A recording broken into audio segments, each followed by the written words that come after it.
चलो बेटा, अब आ जाइए आप क्वेश्चन में, कुछ क्वेश्चन ले लेते हैं तो और ग्रीप आ जाएगी हमारे कॉन्सेप्ट पे। ठीक है, नाउ क्वेश्चन में क्वेश्चन नंबर 11 पे आओ। क्वेश्चन नंबर अगर आप 11 पे आते हो तो यहाँ determine the place of supply for following cases. पहला, mister A a chartered accountant registered in new Delhi, आपके स्टडी मैट में क्वेश्चन है, registered in new Delhi make a supply of service to his client mister B, Noida Uttar Pradesh, registered in Uttar Pradesh. सबसे पहले अब आपको वो जो चार्ट है, वो चार्ट कैसे पढ़ना है मैं आपको बताता हूँ यहाँ पे। ओके, जो आप मैंने सेक्शन 12 का आपको टेबल बना के दिया, कैसे आइडेंटिफाई करना, कैसे प्लेस ऑफ सप्लाई फिक्स करना। अभी तो क्या है, आप यहाँ पे 12-2 का ही क्वेश्चन है, आपको समझ में आ गया, लेकिन मैं तो आपको अलग वे से समझाता हूँ। चार्टर्ड अकाउंटेंट यहाँ पे उसने सर्विस दिया, क्या चार्टर्ड अकाउंटेंट की जो सर्विसेज है यहाँ पे सबसेक्शन 3 से लेके तो 13 तक कवर्ड है क्या, 14 तक कवर्ड है क्या? हमारी मेमोरी टेक्निक यूज करते हैं। क्या पढ़ा था हमने? ट्रेनिंग एंड परफॉर्मेंस, उसमें नहीं आती, ये प्रैक्टिस करो मेरे साथ, ट्रेनिंग एंड परफॉर्मेंस में नहीं आती है। 5 साल का अगर आपको टेबल याद होगा तो यहाँ पे ट्रेनिंग एंड परफॉर्मेंस में नहीं आती है।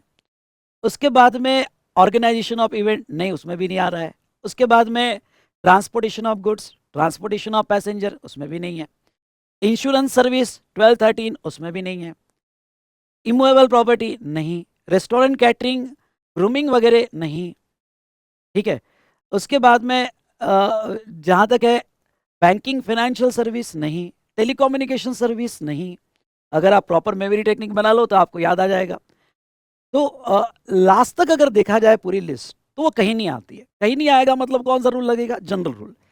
ये बेटा जब आप एग्जाम में ओके यहाँ पे एग्जाम में जाते हो और ऐसी सिचुएशन आती है तो वहाँ आपको डिसाइड करना पड़ता है कि जनरल रूल लगाओ या कोई स्पेसिफिक है, और वो स्पेसिफिक के लिए टेबल रन करना पड़ता है। आपको लगेगा कि अरे यार चार्ट्स भी निकालो और बाद में टेबल की समरी निकालो, ये टेबल एग्जाम के 1 घंटे पहले पढ़ के जाना बॉस, क्योंकि ये टेबल तब के तब याद रहेगा, गर्मा गर्म याद रहेगा। ओके, तो इमीडिएट कि भाई कि नहीं इसको जनरल रूल ही अप्लाई होगा। ये समझ में आया क्या? ओके, ये समझ में आया क्या? तो हाँ,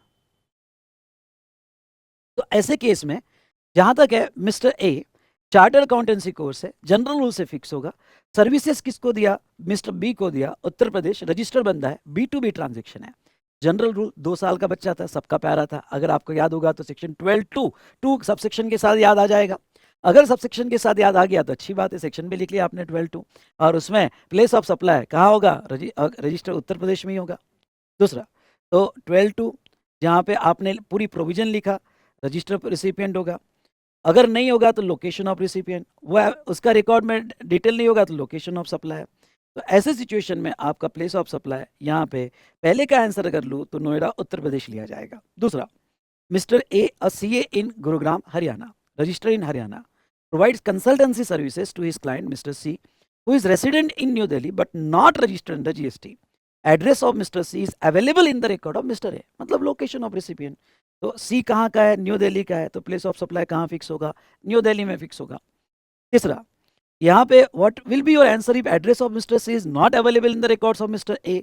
तो ये सिचुएशन में ऑब्वियसली ओके केस में place of supply location of supplier मतलब गुरुग्राम लिया जाएगा। ये समझा क्या? इजी है, बहुत इजी है ये चैप्टर, बहुत इजी है। सिर्फ इतने सारे पैरामीटर्स याद रखने हैं और वो पैरामीटर के लिए समरी बनाना है, और वो समरी के लिए आपको लिखना है, दूसरा कोई ऑप्शन नहीं है। ठीक है, तो चलिए ये क्वेश्चन हमने देखा यहाँ पे।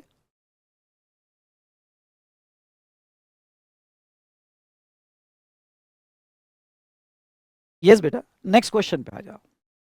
ठीक है, यहाँ पे XYZ कंसल्टेंसी, अब ये क्वेश्चन देखो, XYZ consultancy registered in Bangalore supplies technical consultancy services to its client. Underline, कौन सी सर्विस है? Technical consultancy services to its client.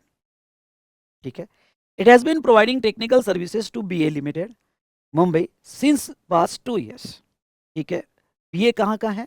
Highlight करो, मुंबई का है, 2 years।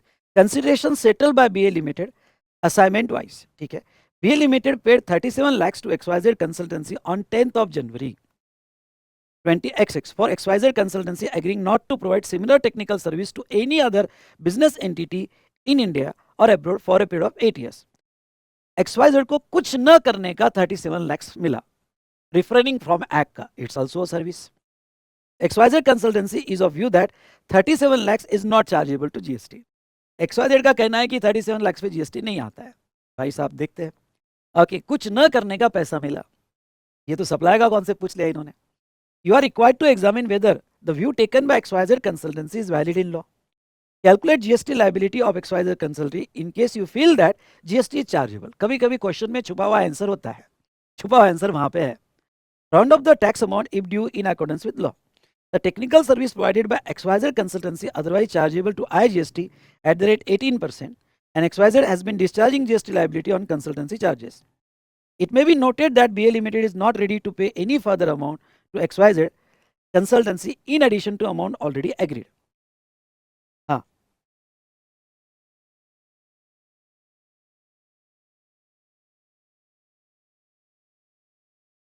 अब मुझे पहले तो ये बताओ, क्या ये सर्विस पे जीएसटी आएगा या नहीं आएगा? ये सर्विस पे जीएसटी आएगा या नहीं आएगा? पहली बात तो अगर आपको याद होगा तो हमने टॉलरेंस रिफ्रेनिंग फ्रॉम एक्ट, ये सप्लाई ऑफ सर्विस बोला जाएगा. इसलिए ये कंसल्ट XYZ का कहना है कि भाई ये सर्विस पे जीएसटी नहीं आएगा. This is totally incorrect. ठीक है. नाउ क्यों? क्योंकि वो आता है रिफ्रेनिंग फ्रॉम एन एक्ट, और refraining from an 37 lakhs and that 37 lakhs is liable to GST. Now second यहाँ पे कि उसके ऊपर आईजीएसटी लगाया जा रहा है. क्या आईजीएसटी लगाना सही है? XY, अब आप कॉमन सेंस से नहीं, सही है ना सर, आईजीएसटी XYZ बैंगलोर का है, BA लिमिटेड मुंबई का है. ओके, तो ऐसे केस में आईजीएसटी लगाना सही है? नहीं. 2 मिनट रुक जाओ. क्या ये really okay place of supply अब कॉमन सेंस नहीं, LOS एंड POS के बेस पर. नाउ यहाँ पे दोनों पार्टीज इंडिया में है. अगर दोनों पार्टीज इंडिया में है तो उसका प्लेस ऑफ सप्लाई पहले फिक्स करो. लोकेशन ऑफ सप्लायर बैंगलोर हमारे पास अवेलेबल है. ठीक है. अब प्लेस ऑफ सप्लाई कैसे फिक्स किया जाएगा? ओके, तो प्लेस ऑफ सप्लाई यहाँ पे टेक्निकल सर्विसेज कंसल्टेंसी सर्विसेज दी जा रही है, और ये टेक्निकल कंसल्टेंसी सर्विसेज सेक्शन 12 से फिक्स होगा. तो दोनों पार्टीज इंडिया में है. चलो, टेक्निकल कंसल्टेंसी सर्विसेज, अब आपके सामने वो टेबल आना चाहिए बार बार. ओके, टेबल आना चाहिए बार बार. और वो टेबल क्या रहेगा बेटा? यहाँ पे आ जाओ प्लेस ऑफ सप्लाई में. वो आईजीएसटी लगा रहा है, वो सही है कि नहीं है देखते हैं. नाउ जनरल रूल कहता है यहाँ कि अगर आपकी सर्विस स्पेसिफिकली अदर सर्विसेज में कवर्ड नहीं है तो प्लेस ऑफ सप्लाई रजिस्टर्ड को दिया तो location of such registered person, और अगर यहाँ पे अनरजिस्टर्ड को दिया तो लोकेशन ऑफ रिसिपिएंट. देखते हैं. टेक्निकल कंसल्टेंसी हमारे टेबल से जाते हैं. ट्रेनिंग में नहीं आता है, पढ़ो, ट्रेनिंग में नहीं आता है. उसके बाद में ऑर्गेनाइजेशन ऑफ इवेंट में नहीं आता है, ट्रांसपोर्टेशन ऑफ गुड्स में नहीं आता है, पैसेंजर में नहीं आता है, इंश्योरेंस में नहीं आता है, इमूवेबल प्रॉपर्टी बेस नहीं आता है, रेस्टोरेंट पर्सनल ग्रूमिंग वगैरह में नहीं आता है, बैंकिंग फाइनेंशियल सर्विसेज में नहीं आता है, टेलीकम्युनिकेशन सर्विसेज में नहीं आता है. ओके, उसके बाद में यहाँ पे यस टेलीकम्युनिकेशन बैंकिंग वगैरह ये सारी सर्विसेज हो गई. इन सिंपल वर्ड वो बाकी अदर सबसेक्शन में नहीं आ रहा है. ये एग्जाम में याद आना चाहिए. इसलिए टेबल मैं फिर से लास्ट टाइम कहता हूँ लर्न करना पड़ेगा सेक्शन 12 का जो मैंने दिया. तो ऐसे केस में कहीं नहीं आया तो 12(2) में आएगा. 12(2) में अगर ये सर्विसेज रजिस्टर्ड पर्सन को दिया तो वो सिचुएशन में लोकेशन ऑफ सच पर्सन लिया जाएगा. ओके, तो यहाँ 12(2) ही लगेगा. और यहाँ पे जहां तक देखा जाए तो यहाँ पे देखिए, आप नो डाउट सेक्शन का रेफरेंस ले सकते हो, आप सप्लाई का रेफरेंस ले सकते हो. इसके लिए आप जो है जहाँ तक देखा जाए तो सेक्शन यहाँ रिफ्रेनिंग फॉर्म एक्ट के लिए आप पैरा 2 रेफर कर सकते हो, sorry para 5 of schedule 2 refer कर सकते हो. ठीक है. उसके बाद में since the place of supply service location of recipient यहाँ रेफर कर सकते हो सेक्शन 12(2) ऑफ IGST एक्ट, ये प्रॉपरली रेफर करना. ठीक है. तो Mumbai and supplier is location Bangalore, तो ये इंटरस्टेट सप्लाई 18%, और कोई एक्स्ट्रा पैसा नहीं दिया. इसलिए यहाँ अगर ये 37 लाख से कोई ज़्यादा एक्स्ट्रा पैसा नहीं दिया तो ये इंक्लूसिव ऑफ जीएसटी माना जाएगा. और वो एजम्पशन भी लिख रहा है. Okay, GST has not separately collected from supply, consideration 37 lakh is inclusive of tax, या एजम्पशन भी ले रहा है. और वो भी कह रहे हैं कि कोई फर्दर अमाउंट तो पे नहीं हुआ. ओके, तो 37 लाख से इंक्लूसिव ऑफ जीएसटी. ऐसे केस में आप रूल 35 का रेफरेंस ले सकते हो. रूल 35 ऑफ CGST एक्ट, अगर जीएसटी अमाउंट अलग से नहीं है तो आपकी अमाउंट जो है इंक्लूसिव ऑफ जीएसटी मानी जाएगी. ठीक है, तो ये रेफरेंसेस आप ऐड कर सकते हो अगर आपको ऐड करना है तो। चलिए, ये क्वेश्चन हमने यहाँ पे देखा, आई होप आपको ये समझा होगा, यस और नो। चलो आ जाओ क्वेश्चन नंबर 13 में। अगर आप क्वेश्चन नंबर 13 में आते हो, determine place of supply of service in following independent cases. पहली बात तो वो कहते हैं इंडिपेंडेंट केसेस है, ठीक है। KTS builder Mumbai is constructing factory, पहली बात तो एक कंस्ट्रक्शन सर्विस है। Factory building for PLM private limited Kolkata in new Delhi. सबसे पहले मुझे नहीं पता एग्जाम में ये क्या पूछा जा रहा है, ओके बस ये बोला जा रहा है कि प्लेस ऑफ सप्लाई निकालो, ना सेक्शन 12 का रेफरेंस है ना 13 का रेफरेंस है, पर मुझे अपने लॉजिक लगाने पड़ेंगे। ओके, ये इंस्टीट्यूट आपसे एक्सपेक्ट करती है, तो अपने लॉजिक क्या लगाने पड़ेंगे, आपको ये देखना पड़ेगा क्या दोनों पार्टीज इंडिया में है, हाँ। क्या ये कंस्ट्रक्शन सर्विस है, हाँ। अगर ये सर्विस है तो इसका प्लेस ऑफ सप्लाई सेक्शन 10-11 से फिक्स नहीं होगा, इसका प्लेस ऑफ सप्लाई 12 या 13 से फिक्स होगा, क्योंकि सर्विस का प्लेस ऑफ सप्लाई सेक्शन 12 या 13 से फिक्स होता है। चलो ये क्लियर हो गया। फिर इसमें 12 लगाए या 13 लगाए, तो बेटा यहाँ पे 12 लगेगा। क्यों यहाँ पे 12 लगेगा, क्यों, क्योंकि दोनों पार्टीज इंडिया में है। अगर दोनों पार्टीज इंडिया में है तो सेक्शन 12 के हिसाब से प्लेस ऑफ सप्लाई होगा। चलिए, फिर यहाँ पे ओके जनरल रूल लगाए या स्पेसिफिक क्लॉजेस के सिचुएशंस ले। अगर मैं देखूं तो मुझे क्लियर समझ में आ रहा है construction of immovable property section 12(3) में कवर हो रहा है, और सेक्शन 12(3) में कोई भी service directly in relation to immovable property होगी तो उसका ओके उसका प्लेस ऑफ सप्लाई जो है, उसका प्लेस ऑफ सप्लाई यहाँ पे जहां तक देखा जाए तो सेक्शन 12(3) के हिसाब से where immovable property is located, तो भाई फैक्ट्री बिल्डिंग और इंटेंडेड टू बी लोकेटेड, तो फैक्ट्री बिल्डिंग कहाँ, ओके कंस्ट्रक्ट हो रही है दिल्ली में, तो उसका प्लेस ऑफ सप्लाई कहाँ फिक्स किया जाएगा, दिल्ली में फिक्स किया जाएगा। I hope you understood. तो पहले का प्लेस ऑफ सप्लाई, पहले आप सेक्शन 12(3) पूरा लिखोगे और उसके बाद में उसका place of supply new Delhi fix करोगे। उसके बाद में second, Shahenshah an architectural firm at Kolkata, ठीक है, has been hired MKF builder of Mumbai to draw a plan for high rise building to be constructed by them in Ahmedabad Gujarat. अब देखिए, शहनशाह आर्किटेक्चरल फर्म है, again service in relation to immovable property है, और architect specially section 12(3) में आती है, तो जहां इमूवेबल प्रॉपर्टी होगी वो उसका प्लेस ऑफ सप्लाई लिया जाएगा। ओके, तो अहमदाबाद गुजरात आपका प्लेस ऑफ सप्लाई लिया जाएगा। ओके, बहुत ईजी है। ये सारे सारे एग्जाम्पल्स मैंने पढ़ाते वक्त लिए, बट जस्ट आपको अब ये फील आ रहा है कि हाँ एग्जाम में ऐसे क्वेश्चंस आते हैं और हम इजीली लिख पाएंगे, बस यही फील देना है। बाकी सारे एग्जाम्पल तो मैंने लिए ही है, हर सेक्शन के नीचे लिए। Next, mister Ramesh chartered accountant New Delhi travel to Mumbai for business and stay in hotel there, hotel में रुका, तो होटल वाले का प्लेस ऑफ सप्लाई कैसे फिक्स होगा, तो होटल का वाले का प्लेस ऑफ सप्लाई ओके जहाँ उसका होटल है, होटल कहाँ पे है, मुंबई में, तो उसका प्लेस ऑफ सप्लाई मुंबई में फिक्स होगा।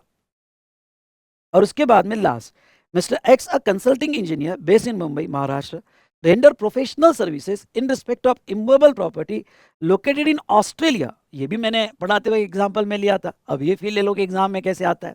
तो ऑस्ट्रेलिया में भी अगर उसकी बिल्डिंग है मतलब उसका बाहर है, अगर उसका ओके यहाँ पे इमूवेबल प्रॉपर्टी बाहर है तो फिर लोकेशन ऑफ रिसिपिएंट के बेस पे फिक्स होता है। तो ओके लोकेशन ऑफ रिसिपिएंट कहाँ पे है, बैंगलोर में, तो उसका प्लेस ऑफ सप्लाई कहाँ फिक्स होगा, तो उसका प्लेस ऑफ सप्लाई बैंगलोर में फिक्स होगा, जहाँ इमूवेबल प्रॉपर्टी है वहाँ फिक्स नहीं होगा। दैट्स ऑल, ईजी है। ओके, ये आप अच्छे से ओके अगर ऐसे क्वेश्चन आए तो अच्छे से डेफिनेटली सॉल्व कर सकते हो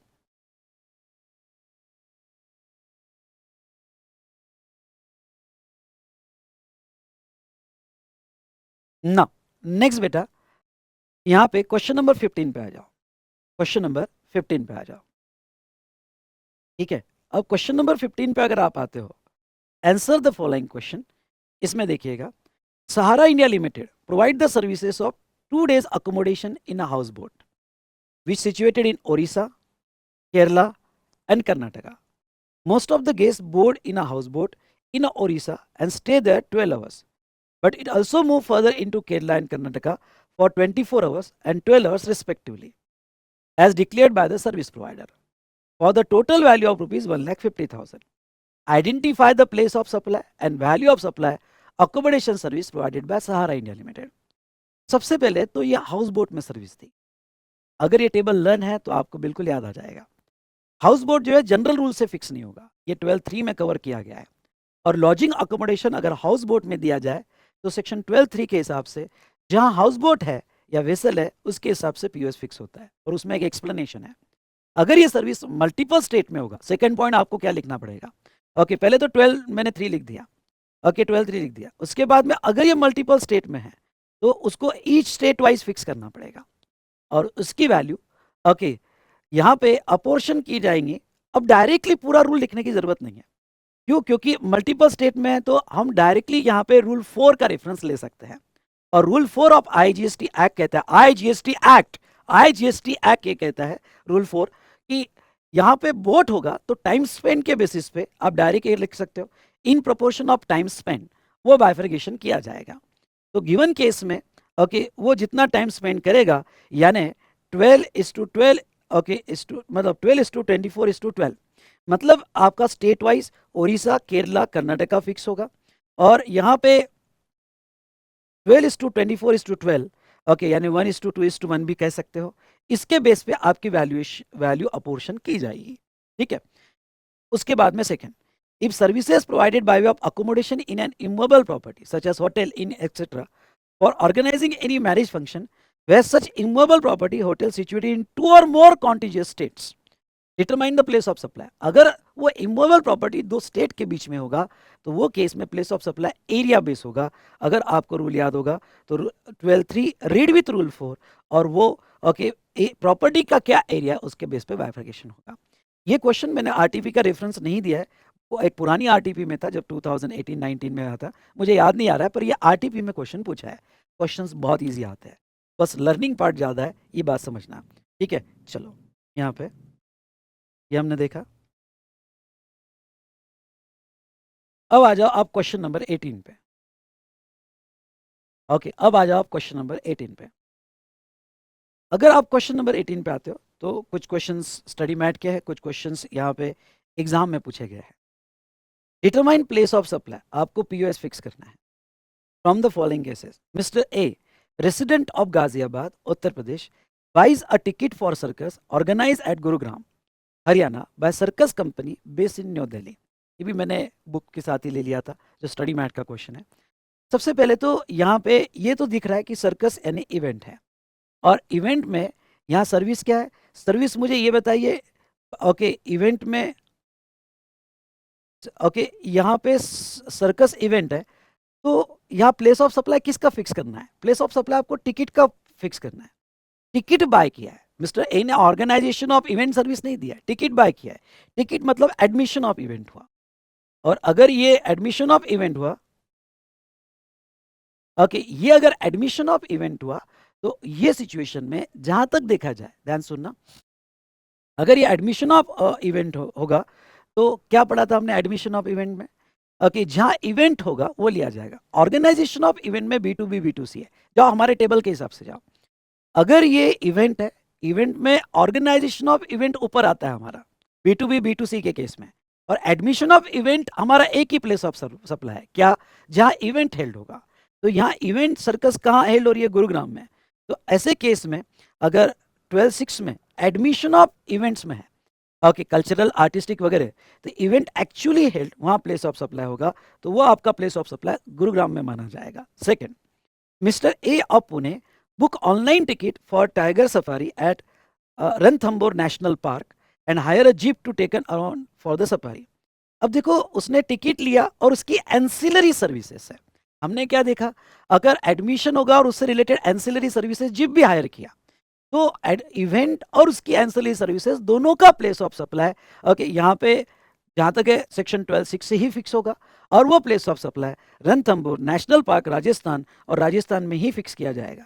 hiring of jeep ancillary service है, और साथ साथ में टिकट्स ओके वो जो है एडमिशन टू एन इवेंट है, प्लेस ऑफ सप्लाई राजस्थान होगा। तीसरा, mister X of Kolkata purchase online tickets for Aquatica water park in Mumbai. Online tickets खरीदा, टिकट्स कोई भी फॉर्म में खरीदे, एडमिशन टू एन इवेंट है, एडमिशन टू इवेंट है, एग्जाम में पूछा गया था, जहां आपका वाटर पार्क होगा, इवेंट होगा ओके, तो वहां आपका प्लेस ऑफ सप्लाई माना जाएगा, यानी मुंबई माना जाएगा।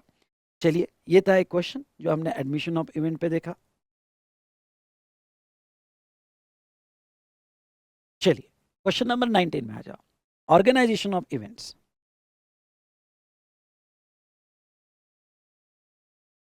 Determination of place of supply for the following independent cases. Festival event, an event management company at Mumbai organizes 2 business promotion events for Prabhu Enterprises, registered in Ahmedabad, Gujarat, new Delhi और Malaysia. जाओ organisation of event में जाओ या हमारे table में जाओ, याद आ जाएगा. ऑर्गेनाइजेशन ऑफ इवेंट 12/7 अपने आप को ऑर्गेनाइज करना सीख गया. याद आया कि नहीं आया आपको? 12/7 याद आया कि नहीं आया था? वेरी गुड, ये हुई ना बात. 12/7 याद आ गया. अब ऑर्गेनाइजेशन ऑफ इवेंट अगर होगा, B2B होगा तो सोचना मत. ओके वो एक से ज़्यादा स्टेट में, इंडिया में हो, इंडिया के बाहर हो, सोचना भी मत. ओके B2B होगा तो that's all. Place of supply, location of such registered person. ये सिर्फ आपको कंफ्यूज करने दिया new Delhi and Malaysia. Okay table अगर आपने सही ढंग से याद कर लिया ना, तो B2B तो एक ही है, location of such registered person. हाँ B2C होगा तो जहाँ इवेंट होगा, और अगर इवेंट इंडिया के बाहर हुआ तो लोकेशन ऑफ रेसिपिएंट. ओके पर यहाँ B2B है, रजिस्टर्ड पर्सन को दिया तो गुजरात. ये कब पॉसिबल है? जब आपको क्लियर है कि B2B में केस में एक ही रहेगा. तो यहाँ पे ओके अगर रजिस्टर्ड रिसिपिएंट को दिया तो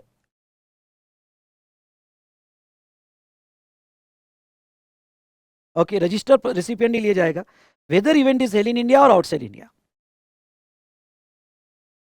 तो पहले केस में आपका गुजराती रहेगा. सेकेंड केस में Global Planners Jodhpur Rajasthan is hired by mister John, unregistered person based in Kochi, Kerala, to plan and organize his son wedding at Mumbai, Maharashtra. We are different if wedding is to be take place in Singapore. पहले तो unregistered को दिया, unregistered को दिया तो फिर organisation of event जो है वो जहाँ इवेंट होगा, तो वेडिंग कहाँ पे?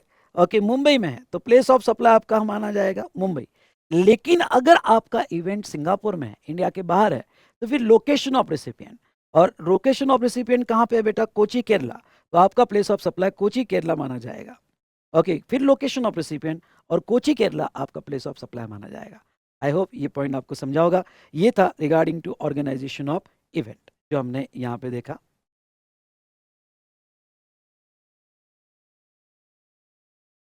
ठीक है चलो नेक्स्ट आ जाओ क्वेश्चन नंबर 22 पे. क्वेश्चन नंबर 22 पे अगर आप आते हो, देखो answer the following question. RTP में 2 बार पूछा है. ठीक है क्वेश्चन अच्छा है, एग्जाम में आने के लिए तड़प रहा है.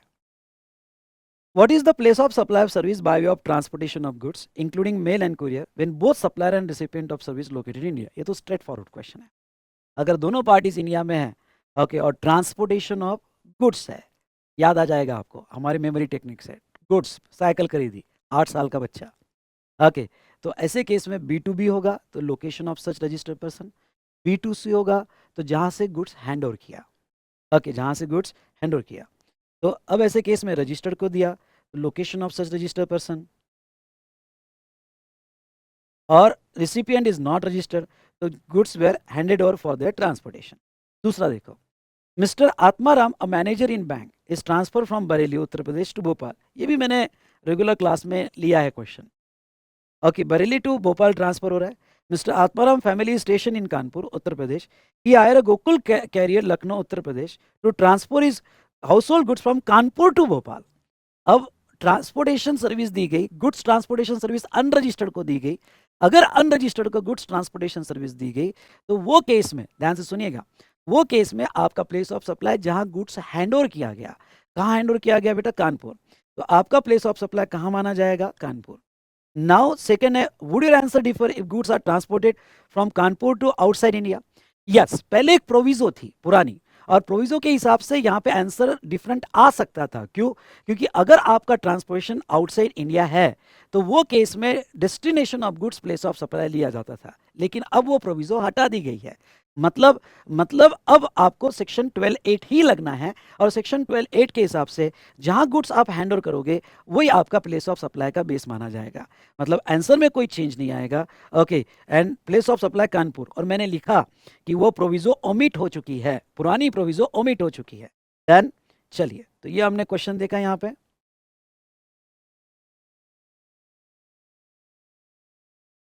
चलिए बेटा क्वेश्चन नंबर 24 पे आओ.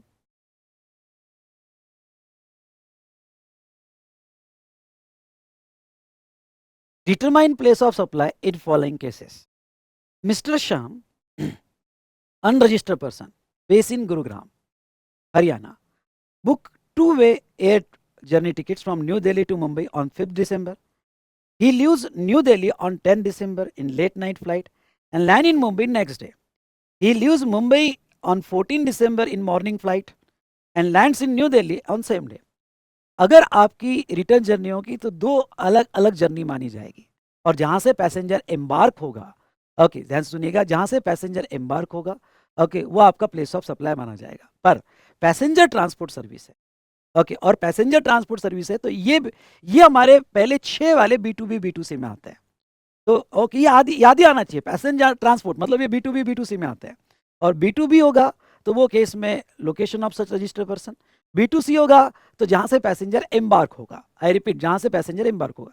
ये टेबल इसलिए आपको हेल्प करेगा कि जैसे ही देखा, अब एग्जाम में आया वो क्वेश्चन है, जैसे ही देखा अरे ये तो पैसेंजर में आता है, पैसेंजर में आता है तो फिर मुझे B2B B2C देखना पड़ेगा, क्यों? क्योंकि पहले 6 में आ गया। हाँ बाकी बचे हुए में आया तो फिर एक ही प्लेस ऑफ सप्लाई है, ओके तो ये B2C को दिया जहां से पैसेंजर एम्बार्क होगा। उसके बाद में रिटर्न जर्नी है, सेपरेट जर्नी मानी जाएगी। तो ऐसे केस में वो न्यू दिल्ली से मुंबई गया तो place of supply new Delhi, वापस रिटर्न आया तो प्लेस ऑफ सप्लाई मुंबई। तो यहाँ पे सबसे पहले तो वो ओके 12/9 लगेगा, इसको आपको याद होगा तो ओके। और अनरजिस्टर्ड को दिया तो जहां से पैसेंजर एम्बार्क होगा कन्वेंस में, रिटर्न जर्नी ये सेपरेट जर्नी मानी जाएगी, इसलिए उसके दो प्लेस ऑफ सप्लाई हो गए, न्यू दिल्ली एंड मुंबई। ऐसे दो तरह के प्लेस ऑफ सप्लाई उसके फिक्स किए जाएंगे। दूसरा, jet air registered under GST and located in Mumbai, it operate flight from Delhi to Dubai, London, Dubai, Delhi. Mister Roy who is unregistered person purchase air ticket from Delhi to London. 2 tickets are issued to him showing Delhi Dubai with halt at Dubai for 5 hours and Dubai to London। अब देखिए यहाँ पे ध्यान से समझिएगा, पहले तो jet airway registered under GST and located in Mumbai, मतलब जेट एयरवे का रजिस्ट्रेशन इंडिया में है। टिकट बुक की यहाँ पे mister Roy who is unregistered person, okay Delhi London, वो भी इंडिया का है। अब दोनों पार्टीज जब इंडिया में होती है तो आप कहीं पे भी जा रहे हो, प्लेस ऑफ सप्लाई आपका, आई रिपीट दोनों पार्टीज इंडिया में होती है तो प्लेस ऑफ सप्लाई आपका ओके सेक्शन 12 से फिक्स होगा।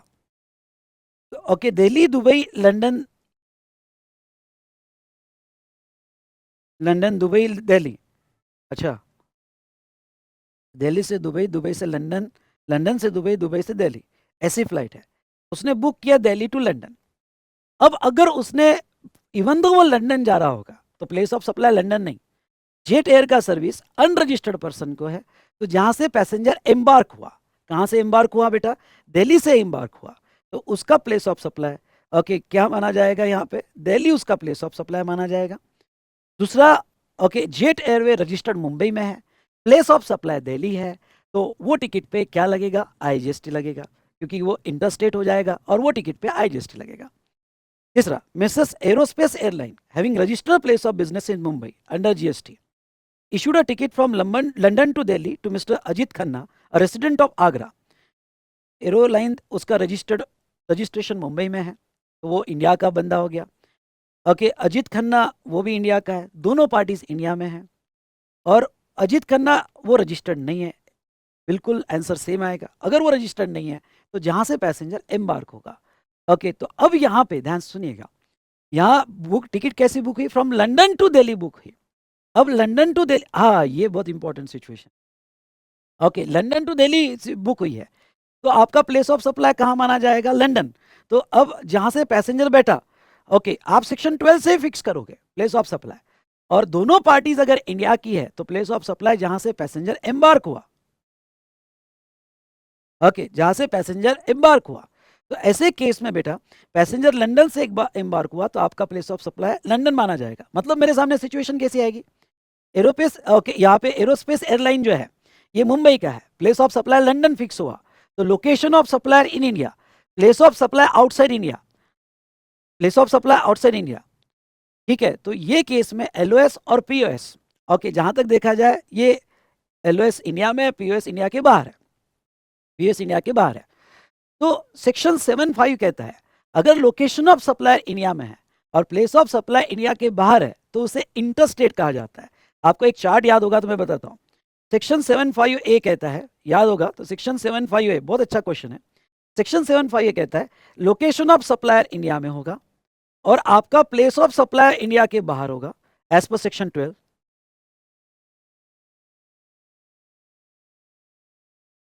ओके, प्लेस ऑफ सप्लाई अगर आपका इंडिया के बाहर होगा, यानी जो हमारा लंदन फिक्स हुआ, तो सबसे पहले तो ये चार्ट हमने बनाया हुआ है, ये सप्लाई इंटरस्टेट बोला जाएगा, और अगर इंटरस्टेट बोला जाएगा तो इसके ऊपर आएगा आईजीएसटी। फिर सर ये बताइए कि ये अगर सप्लाई इंटरस्टेट है तो क्या ये एक्सपोर्ट सर्विस में आएगा क्या, to get zero rate? Export service में आने के लिए, एक्सपोर्ट सर्विस में आने के लिए मैंने एक चार्ट बना के दिया था, आपको 5 कंडीशंस पूरी करनी पड़ती है। कौन सी 5 कंडीशंस पूरी करनी पड़ती है एक्सपोर्ट सर्विस में आने के लिए? Location of supplier in India, हाँ है। Place of supply outside India, हाँ है। Location of recipient outside India, वो नहीं है। ओके, क्यों नहीं है? क्योंकि ये जो खन्ना है, ये रिसिपिएंट का लोकेशन जो है वो इंडिया का है। अगर रिसिपिएंट का location, location of recipient of service वो इंडिया का है, तो ऐसे सिचुएशन में एक्सपोर्ट सर्विस की जो थर्ड कंडीशन है कि लोकेशन ऑफ रिसिपिएंट इंडिया के बाहर होना चाहिए, वो नहीं है, और नहीं है तो वो एक्सपोर्ट नहीं हुई। ओके, और पैसा भी पता नहीं कन्वर्टेबल फॉरेन एक्सचेंज में आया कि नहीं आया। एक्सपोर्ट सर्विस नहीं हुई तो उसको जीरो रेट का, जेडआरएस का बेनिफिट नहीं मिलेगा। ओके, क्योंकि एक्सपोर्ट सर्विस होने के लिए 5 कंडीशंस पूरी होनी चाहिए। ये समझा या नहीं समझा आपको, प्लीज बताओ। ये समझा या नहीं समझा, प्लीज बताओ। या तो उन्होंने सिर्फ प्लेस ऑफ सप्लाई पूछा, अगर मेरे जैसा क्वेश्चन पूछता तो ये भी पूछता कि बताओ नेचर ऑफ सप्लाई क्या है और जीएसटी पे होगा कि नहीं मिलेगा, या फिर जेडआरएस का बेनिफिट मिलेगा या नहीं मिलेगा। तो मेरे जैसा तो ये क्वेश्चन उसमें ऐड करता था। ओके, ऐड करता था, तो यहाँ उसको बिल्कुल बेनिफिट नहीं मिलेगा। ये समझा क्या बेटा, ये बहुत इंपॉर्टेंट केस थी। ओके, जो हमने एक चार्ट बनाया था, आपको याद होगा तो 7(5)(a) के तहत, ओके उसमें, ओके सिर्फ इंडिया के बाहर दिया, मतलब आपको एक्सपोर्ट ऐसा नहीं है, इंडिया के बाहर देने के बाद भी अगर एक्सपोर्ट की कंडीशंस फुलफिल करता है तो ही बेनिफिट्स है, अदरवाइज नॉट। प्लीज बताओ ये समझा कि नहीं समझा। चलिए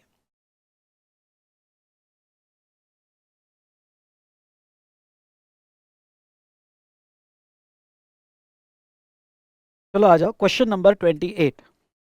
ठीक है, 28 यस आरटीपीए में भी कवर्ड है। Determine place of supply of service in following independent cases. ठीक है, mister X a registered person in Ranchi Jharkhand buys a share from broker in Patna on NSC Mumbai. सबसे पहले तो मुझे ये समझ में आ रहा है कि ये सर्विस है, मेरा पहला डिसीजन। अगर ये सर्विस है तो मैं सेक्शन 12 या 13 लगाऊं, तो पहले डिसीजन का आंसर आएगा 12 लगाओ या 13 लगाओ। तो ऐसे केस में यहाँ एक्स रांची झारखंड का है और ब्रोकर पटना का है। ओके, क्वेश्चनर में आ जाओ।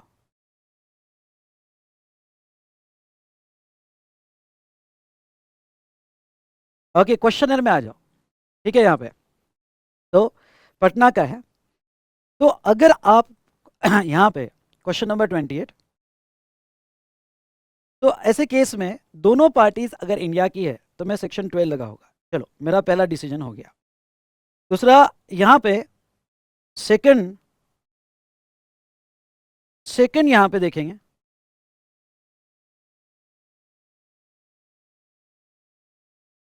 Just minute.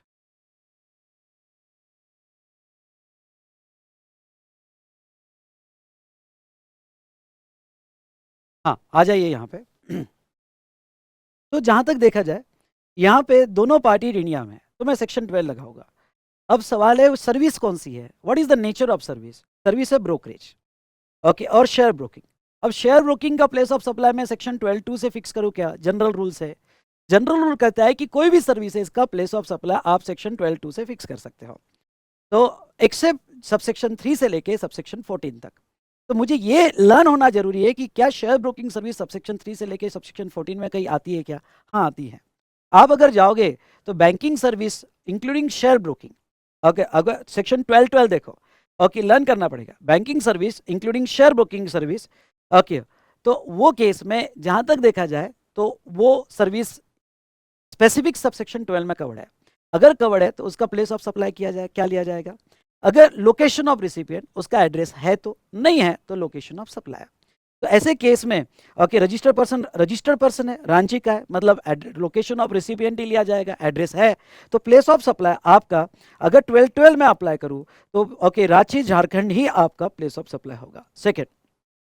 सेकेंड वाला सिचुएशन अगेन आरटीपी में कवर्ड है।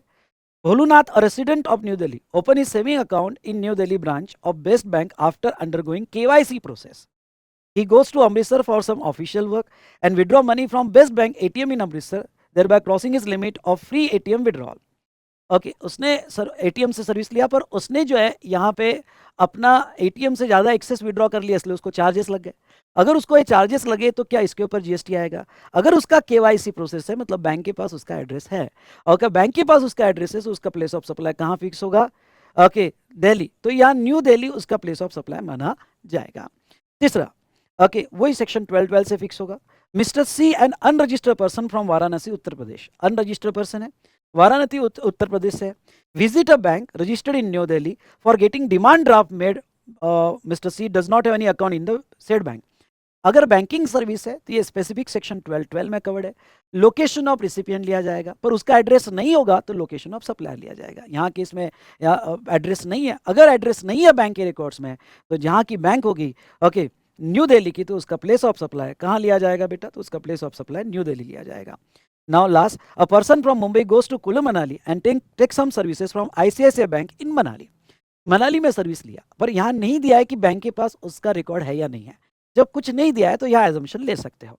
आप ये भी एजम्पशन ले सकते हो कि बैंक के पास रिकॉर्ड नहीं है। अगर बैंक के पास रिकॉर्ड नहीं है तो लोकेशन ऑफ सप्लायर यानी कुल्लू मनाली हिमाचल प्रदेश उसका प्लेस ऑफ सप्लाई लिया जाएगा, पर मैं ये एजम्पशन पे ले रहा हूँ कि उसका बैंक के पास डिटेल्स नहीं है।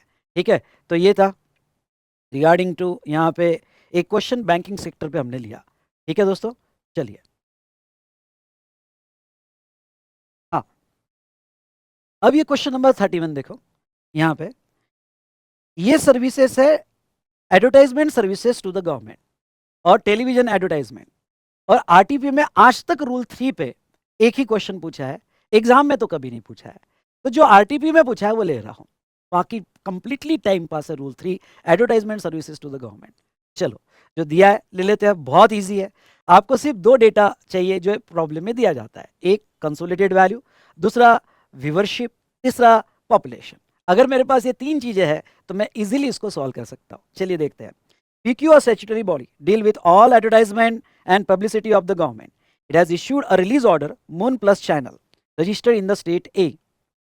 Moon Plus channel registered in the state A for telecasting an advertisement relating to one of the scheme of government in the month of September 20XX. कौन सा मंथ है? और एडवर्टाइजमेंट कॉन्ट्रैक्ट कब का है? September 20XX. The advertisement will telecasted in the state A, B, C, D, E. ये state में advertisement है A, B, C, D, E. The total value of service contract वो है 10 लाख रुपए, inter between moon plus and PQ, और वो है 10 लाख रुपए exclusive of GST. You are required to determine place of supply of services in the instance case as also value of supply attributable for each state. Further compute the GST liability. आपको GST liability भी compute करके देनी है कि भाई, क्योंकि देखो location of supply मेरे पास अवेलेबल है स्टेट ए, तो उसके बेस पे अलग अलग स्टेट में प्लेस ऑफ सप्लाई फिक्स करने हैं, वैल्यू अपोर्शन करनी है, और उसकी जीएसटी लाइबिलिटी भी आपको कंप्यूट करके देनी है। ठीक है, तो अब जीएसटी लाइबिलिटी में उन्होंने क्या दिया? पहले तो मेरे पास व्यूअरशिप फिगर दिया है क्या? बिल्कुल दिया है। सो यहाँ BARC का व्यूअरशिप फिगर दिया है। ए स्टेट का 50 है, बी और सी मिला के 1 लाख है, डी प्लस ई मिला के 50,000 है। क्या मुझे पॉपुलेशन दिया हुआ क्या? पॉपुलेशन भी मुझे दिया है, थैंक यू। और जीएसटी रेट दिया है क्या? हाँ, जीएसटी दिया है। सीए फाइनल आरटीपी में 20 न्यूज स्कीम में पूछा गया था, तो यहाँ पे आरटीपी में कवर्ड था। मैं ले लेता हूँ, कभी भी क्वेश्चन आ सकता है, और अगर आता है तो we are ready for that. Data सब अवेलेबल है मेरे पास। तो अब यहाँ पे क्या करना है मुझे? प्रोविजन सेक्शन 12-14 याद आता होगा, तो उसके पॉइंट्स लिख लो सिर्फ, उसके पॉइंट्स ही बड़े इंपॉर्टेंट है। पहले तो आपको ये लिखना पड़ेगा कि उसका place of supply E state wise होगा, चैनल व्यूअरशिप भी, अब ये आपको नाम क्वेश्चन में ही मिल जाएगा। फिर लास्ट क्वार्टर का डेटा लेना पड़ेगा। उसके बाद में मोर देन 1 स्टेट का कॉमन डेटा होगा तो व्यूअरशिप फिगर लेना पड़ेगा, और रेशियो ऑफ व्यूअरशिप में डिवाइड करना पड़ेगा। तो ये अब लिख के क्यों देखना है? कॉन्सेप्ट तो ईजी है, पर लिख के क्यों देखना है? क्योंकि स्पेशली थ्योरी से ज़्यादा टेबल लिख के देखो। टेबल लिख के अगर आप देखोगे तो एटलीस्ट प्रेजेंटेशन आपको समझेगा। जैसे स्टेट ए का व्यूअरशिप 50,000 है, बी और सी का 1 लाख है और यहाँ 50,000 है। Viewership ratio of moon plus channel in the state A, B plus C. ठीक है, तो सबसे पहले देखो क्या करो। ओके, ये रेशियो में आप 20 लाख को डिवाइड कर दो। तो ये रेशियो में अगर आप 20 लाख को डिवाइड कर दोगे 3 स्टेट में, ओके यहाँ पे सॉरी 20 लैक्स नहीं, कितना अमाउंट था हमारा, 10 लाख सॉरी। तो 10 लाख अमाउंट था, तो 10 लाख को 1:2:1 में डिवाइड करो। अब 1:2:1 में डिवाइड करो मतलब क्या कि into 1 divided by 4 into 2 divided by 4, क्योंकि यहाँ ओके 5:1:5 मतलब 5:10:5 मतलब 1:2:1 हुआ। और ये भी जो है डिवाइड करो, पर ये 2 स्टेट का मिला के और ये भी 2 स्टेट का मिला के, तो आपको फिर से उसको पॉपुलेशन बेस्ड डिवाइड करना पड़ेगा। तो अब पॉपुलेशन बेस्ड डिवाइड करना पड़ेगा मतलब क्या, एक का यहाँ पे पॉपुलेशन दिया है आपको लेटेस्ट सेंसस के हिसाब से, पर उसका तो डिवाइड करना है नहीं, तो उसका प्रोपोर्शन वैल्यू 250 रहेगा। बी का जो है 180 और 20 दिया है, तो फिर आपको फिर से ये 5 लाख जो ऊपर कैलकुलेट हुआ 2 स्टेट का मिला के रेशियो, उस 5 लाख को 9:1 में डिवाइड करना है। यानी बी का आएगा 4,50,000 और सी का आएगा 50,000, और बाद में डी और ई का हमारा रेशियो आया 250, उसको पॉपुलेशन में डिवाइड करना है, यानी आपका 2 लाख और 50,000। ये टेबल इसलिए ड्रॉ करके देखना है क्योंकि इससे प्रेजेंटेशन समझ में आएगा आपको। ठीक है, कि पहला आपको जो कंबाइंड रेशियो दिए उसमें डिवाइड करो, फिर उसको कंबाइंड रेशियो में पॉपुलेशन बेस्ड डिवाइड करो। ओके, और अब निकालो आप जो है सीजीएसटी और एचजीएसटी लगेगा नहीं लगेगा। हमारा सप्लायर स्टेट ए का है, अगर आप क्वेश्चन देखते हो तो हमारा सप्लायर जो है वो moon plus channel state A का है।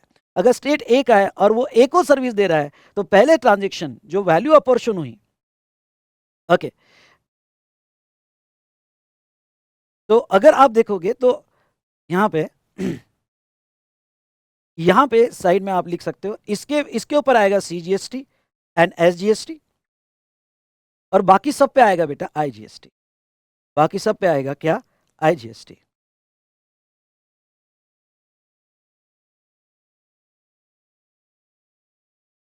ओके, तो बाकी सब में आएगा क्या बेटा, आईजीएसटी।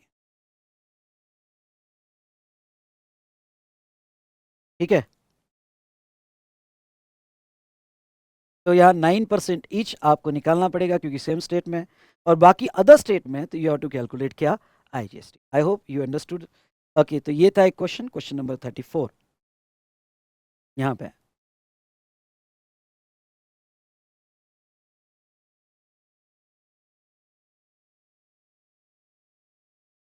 क्वेश्चन नंबर 33 पे आ जाओ।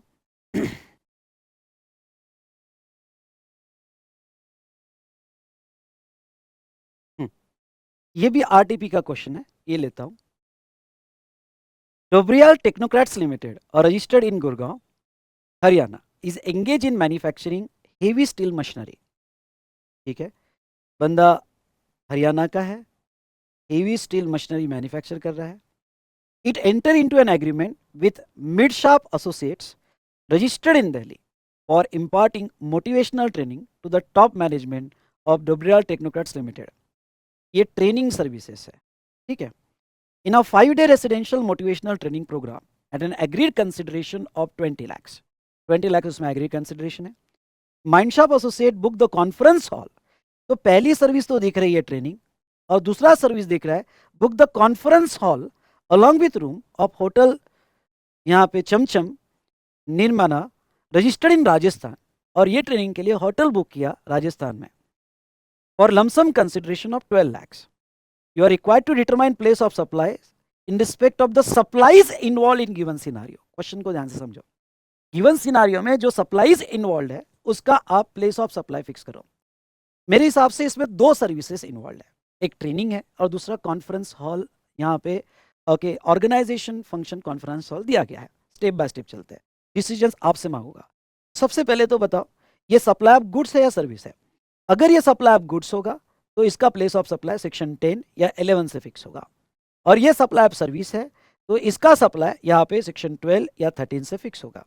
जहां तक मैं ये क्वेश्चन को रीड करूं तो क्वेश्चन क्लियर बता रहा है कि दोनों सर्विस कॉन्ट्रैक्ट है, एक ट्रेनिंग है और दूसरा बुकिंग ऑफ कॉन्फ्रेंस हॉल है। Okay, booking of conference hall है, तो इसका मतलब मैं गुड्स के केस में नहीं जाऊंगा, मैं किस में जाऊंगा, सप्लाई ऑफ सर्विस यानी सेक्शन 12 में जाऊंगा।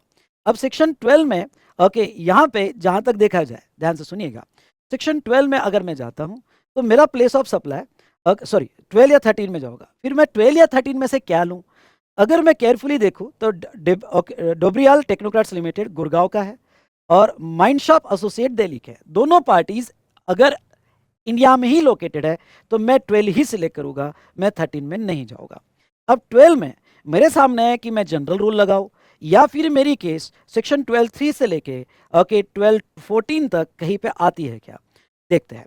मेरे सामने पहली सर्विस है ट्रेनिंग सर्विस, और ट्रेनिंग सर्विस जहां तक है अगर देखा जाए तो मैं 12(1) से फिक्स नहीं करूंगा, क्योंकि ट्रेनिंग 5 साल का बच्चा अगर याद होगा तो वो स्पेसिफिक सेक्शन 12(5) में आती है, ओके 12(5) में आती है। और दूसरी सर्विस है यहाँ पे booking of conference hall for the function, organising the function. Conference hall book किया गया, कॉन्फ्रेंस हॉल बुक किया, क्या इसको जनरल रूल लगा दूं या फिर जहां तक देखा जाए अदर स्पेसिफिक है? इसको जनरल रूल नहीं लगेगा क्योंकि ये इमूवेबल प्रॉपर्टी रिलेटेड सर्विस है। और अगर आप ओके सेक्शन 12(3) में देखते हो तो सेक्शन 12(3) में ओके ऑर्गेनाइजिंग फंक्शन के लिए, मैरिज या कोई भी कॉर्पोरेट सोशल फंक्शन होगा जिसके लिए इमूवेबल प्रॉपर्टी हॉल बुक किया तो उसका प्लेस ऑफ सप्लाई सेक्शन 12(3) से फिक्स होगा। चलो ये मेरे डिसीजंस हो गए। अब उसके बाद में नेक्स्ट सवाल क्या है? नेक्स्ट सवाल ये है कि 12(5), अब 12(5) कैसे यार याद नहीं आ रहा है 12(5) में क्या था? अगर मेरा टेबल याद होगा तो 12(5) डेफिनेटली याद आ जाएगा, आपको समझ जाएगा कि 12(5) पहले 6 में आता है, पहले 6 में आता है मतलब इसको B2B और B2C में डिवाइड करना है। ओके पहले 6 में आता है, याद आ रहा है कुछ? ट्रेनिंग है ना, पहला ट्रेनिंग है ना बेटा, ट्रेनिंग 12(5) 5 साल का बच्चा, और दूसरा ओके बुक कॉन्फ्रेंस हॉल, नहीं ऑर्गेनाइजेशन ऑफ इवेंट नहीं है बेटा, mind shop associate book the conference hall along with the rooms, room के साथ कॉन्फ्रेंस हॉल बुक किया है। ओके तो 12 जहां तक है वहां फंक्शंस मैनेज नहीं करके दे रहे, कॉन्फ्रेंस हॉल रेंट पे दिया जा रहा है। ये समझ में आया क्या? तो यहाँ 12(3) लग जाएगा। तो जैसे ही आपको 12(5) याद आ गया, ये B2B और B2C में चेक करो। तो चलो B2B और B2C में चेक करते हैं। तो यहाँ पे training service no doubt Haryana का बंदा है, रजिस्टर्ड है, B2B है, B2B है, तो फिर तो कितना सिंपल हो गया, location of such registered person, यानी आपका ट्रेनिंग का place of supply Haryana fix हो गया, ट्रेनिंग का place of supply Haryana fix हो गया। और फिर दूसरा आपने ऑर्गेनाइजिंग ऑफ फंक्शंस के लिए इमूवेबल प्रॉपर्टी बुक की अलोंग विद द रूम्स, 12(3) है, ये हमारे पहले 6 में नहीं आता है, तो यहाँ पे ओके ये B2B और B2C में डिवाइड नहीं होगा। अगर ये B2B B2C में डिवाइड नहीं होगा तो, और ये इमूवेबल प्रॉपर्टी रिलेटेड है, तो where immovable property is located, कहाँ लोकेटेड है इमूवेबल प्रॉपर्टी बेटा? तो इमूवेबल प्रॉपर्टी यहाँ राजस्थान में लोकेटेड है, तो सेकंड प्लेस ऑफ सप्लाई क्या होगा? राजस्थान होगा। इसलिए आपको लीगल रेफरेंस 12(5) 12(3) ये 2 लीगल रेफरेंस रहेंगे। उसके बाद में 2 सप्लाईज इन्वॉल्व है, पहला supply training of top management जिसका okay place of supply Haryana रहेगा, और दूसरा जो है होटल अकोमोडेशन ओके जिसका यहाँ पे ओके राजस्थान रहेगा। भाई साहब इजी लगा? ओके एग्जाम में ऐसा क्वेश्चन 5 मार्क के लिए आता है, अगर आप मैं जो कह रहा उस तरह से पढ़ोगे, मैंने बहुत इजी करके दे दिया आपको अब, ठीक है, इससे इजी और कुछ नहीं हो सकता। ओके भाई साहब ओके यहाँ पे ये टेबल बना लो एक बार, मजा आ जाएगा, और ये प्रॉब्लम भी सॉल्व कर लिया, और क्या चाहिए अब इससे ज़्यादा, और क्या करोगे आप? ओके तो प्लेस ऑफ सप्लाई यहाँ आपका फिक्स हो जाएगा। चलिए ओके ये डिस्कशन हमारा यहाँ कंप्लीट होता है। इजी, इजर इजर टाइप करो, इजी हुआ होगा तो।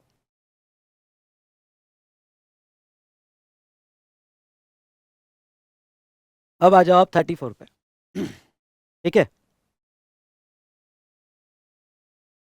ये भी अच्छा क्वेश्चन है, CMA में पूछा गया है। Z Limited is engaged in fertilizers manufacturing in Karnataka. It has GST registration from Karnataka. उसका रजिस्ट्रेशन कर्नाटका में है। Z Limited does not have a registration in any other state or union territory. भाई साहब देखो कैसा कंफ्यूज किया उन्होंने, पहले कहा वो फर्टिलाइजर्स का मैन्युफैक्चरर है, तो यहाँ मैसेज आ रहा है सप्लाई ऑफ गुड्स का, देखते देखते क्या बोला गया है। ठीक है,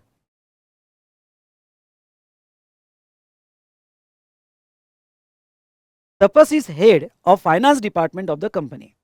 तपस जो है वो हेड है। On January 10, Tapas goes to Mumbai to attend 3 days conference and international finance organize by Harvard business school at Nariman point. ठीक है, फॉर दिस पर्पज ही इनकर फॉलोइंग एक्सपेंडिचर। भाई साहब कंपनी तो अलग रह गई, गुड्स अलग रह गया, तपस के खर्चे बताए हैं नीचे, देखते हैं। Bengaluru to Mumbai air ticket fare air Shakti Karnataka 26,000। 3-day conference participation paid to Harvard Business School at the time of registration in Mumbai hotel expenditure Mumbai Bengaluru air ticket 32,000. These expenses are paid by check by Z Limited, recipient of supply of Z Limited. GST of Z Limited is given on tax invoices. What is the place of supply in these cases? Place of supply आपको goods का नहीं निकालना है, उसने जो जो खर्चे किए और बिल लिए उसने जो जो खर्चे किए और बिल लिए उसका प्लेस ऑफ सप्लाई निकालना है. लो भाई कर लो बात. ओके यहाँ पे तो आपको जो जो बिल लिए खर्चे किए उसका प्लेस ऑफ सप्लाई निकालना है. पहले तो ओके आपको इधर ध्यान नहीं देना है, नहीं तो घूम जाओगे आप. आपको पहला Bengaluru to Mumbai air ticket ली. एयर मतलब पैसेंजर ट्रांसपोर्ट सर्विस, पैसेंजर मतलब बड़ा हो गया, डबल सीट बैठा रहा है, 12/9 B2B B2C. Okay no doubt उसने सारे बिल कंपनी के नाम पे लिए, रजिस्टर्ड है. B2B ट्रांजेक्शन है, B2B ट्रांजेक्शन है तो location of such registered person कहाँ है? लोकेशन कर्नाटका. तो अगर कर्नाटका है तो पहले का प्लेस ऑफ सप्लाई यहाँ पे कर्नाटका फिक्स होगा.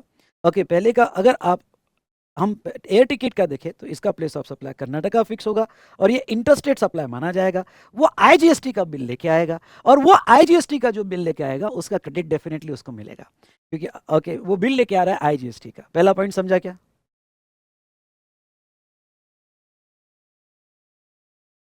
हाँ हाँ ठीक है. ये पहले ये बताओ, आपके पुराने कोई क्वेश्चंस हो गए तो बाद में लेता हूँ. पहले ये बताओ, ये समझा क्या आपको? तो आईजीएसटी का क्रेडिट मिल जाएगा ना. इतना अच्छा क्वेश्चन है ना, क्योंकि ये इंटरस्टेट बोला जाएगा. नाउ सेकेंड, फर्स्ट समझा होगा तो वन टाइप करो. 3 days कॉन्फ्रेंस पार्टिसिपेशन और वो ट्रेनिंग सर्विस है, बिजनेस स्कूल है, कॉन्फ्रेंस में ट्रेनिंग ले रहा है. भाई साहब अगर वो कॉन्फ्रेंस पार्टिसिपेशन ले रहा है, वहाँ ट्रेनिंग ले रहा है, वो अगर ट्रेनिंग ले रहा है तो training and performance appraisal service हुई. वो जाती है 5 साल का बच्चा, 12/5 B2B B2C में डिवाइड होता है. अगेन B2B है तो सिंपल है. ओके B2B है तो location of such registered person, again वो इंटरस्टेट माना जाएगा, कर्नाटका ही उसका प्लेस ऑफ सप्लाई माना जाएगा, इंटरस्टेट माना जाएगा. और इंटरस्टेट में वो आईजीएसटी का बिल लेके आएगा, और आईजीएसटी का बिल लेके आएगा तो उसको क्रेडिट भी मिलेगा, उसके 2B में आएगा, क्रेडिट भी मिलेगा. Third, hotel expenditure paid to scenario hotels Mumbai. हाँ वहाँ मुंबई में होटल एक्सपेंसेस किए. होटल मतलब इमूवेबल प्रॉपर्टी हुई, इमूवेबल प्रॉपर्टी हुई तो 12/3 लग जाएगा, 12/3 लग जाएगा तो यहाँ पे जो है ओके क्योंकि दोनों पार्टीज इंडिया में 12/3 लग गया. अरे भाई साहब समझ में आ रहा है कि नहीं आ रहा है?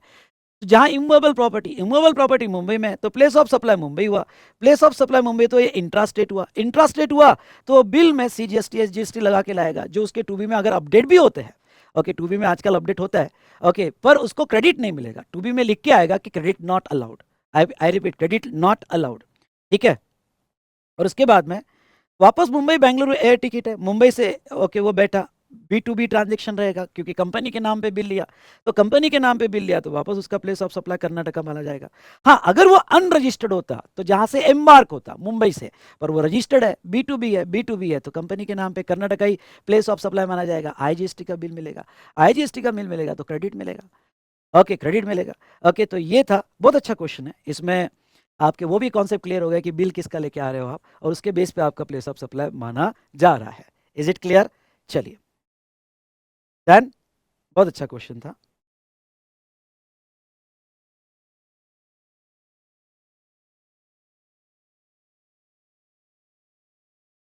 आप क्वेश्चन नंबर 35 में आओ, क्वेश्चन नंबर 35 में आओ.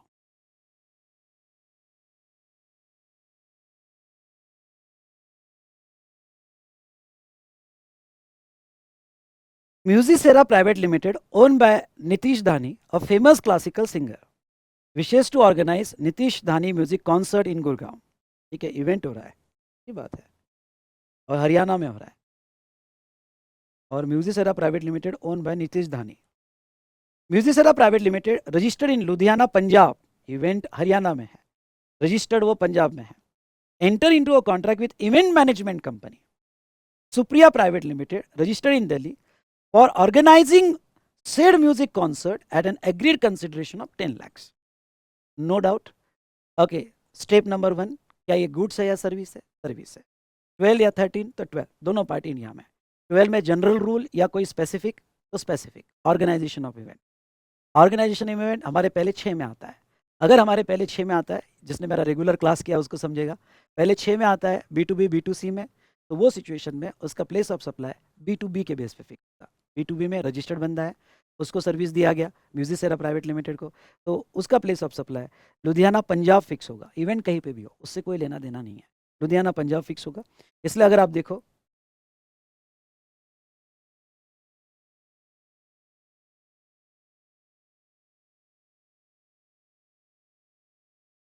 ओके, एक मिनट है। Organizing the same music concert, हाँ, Supriya private limited book the lawn of hotel Dumdum Gurugram for holding a music concert for lump sum consideration of 4 lakhs।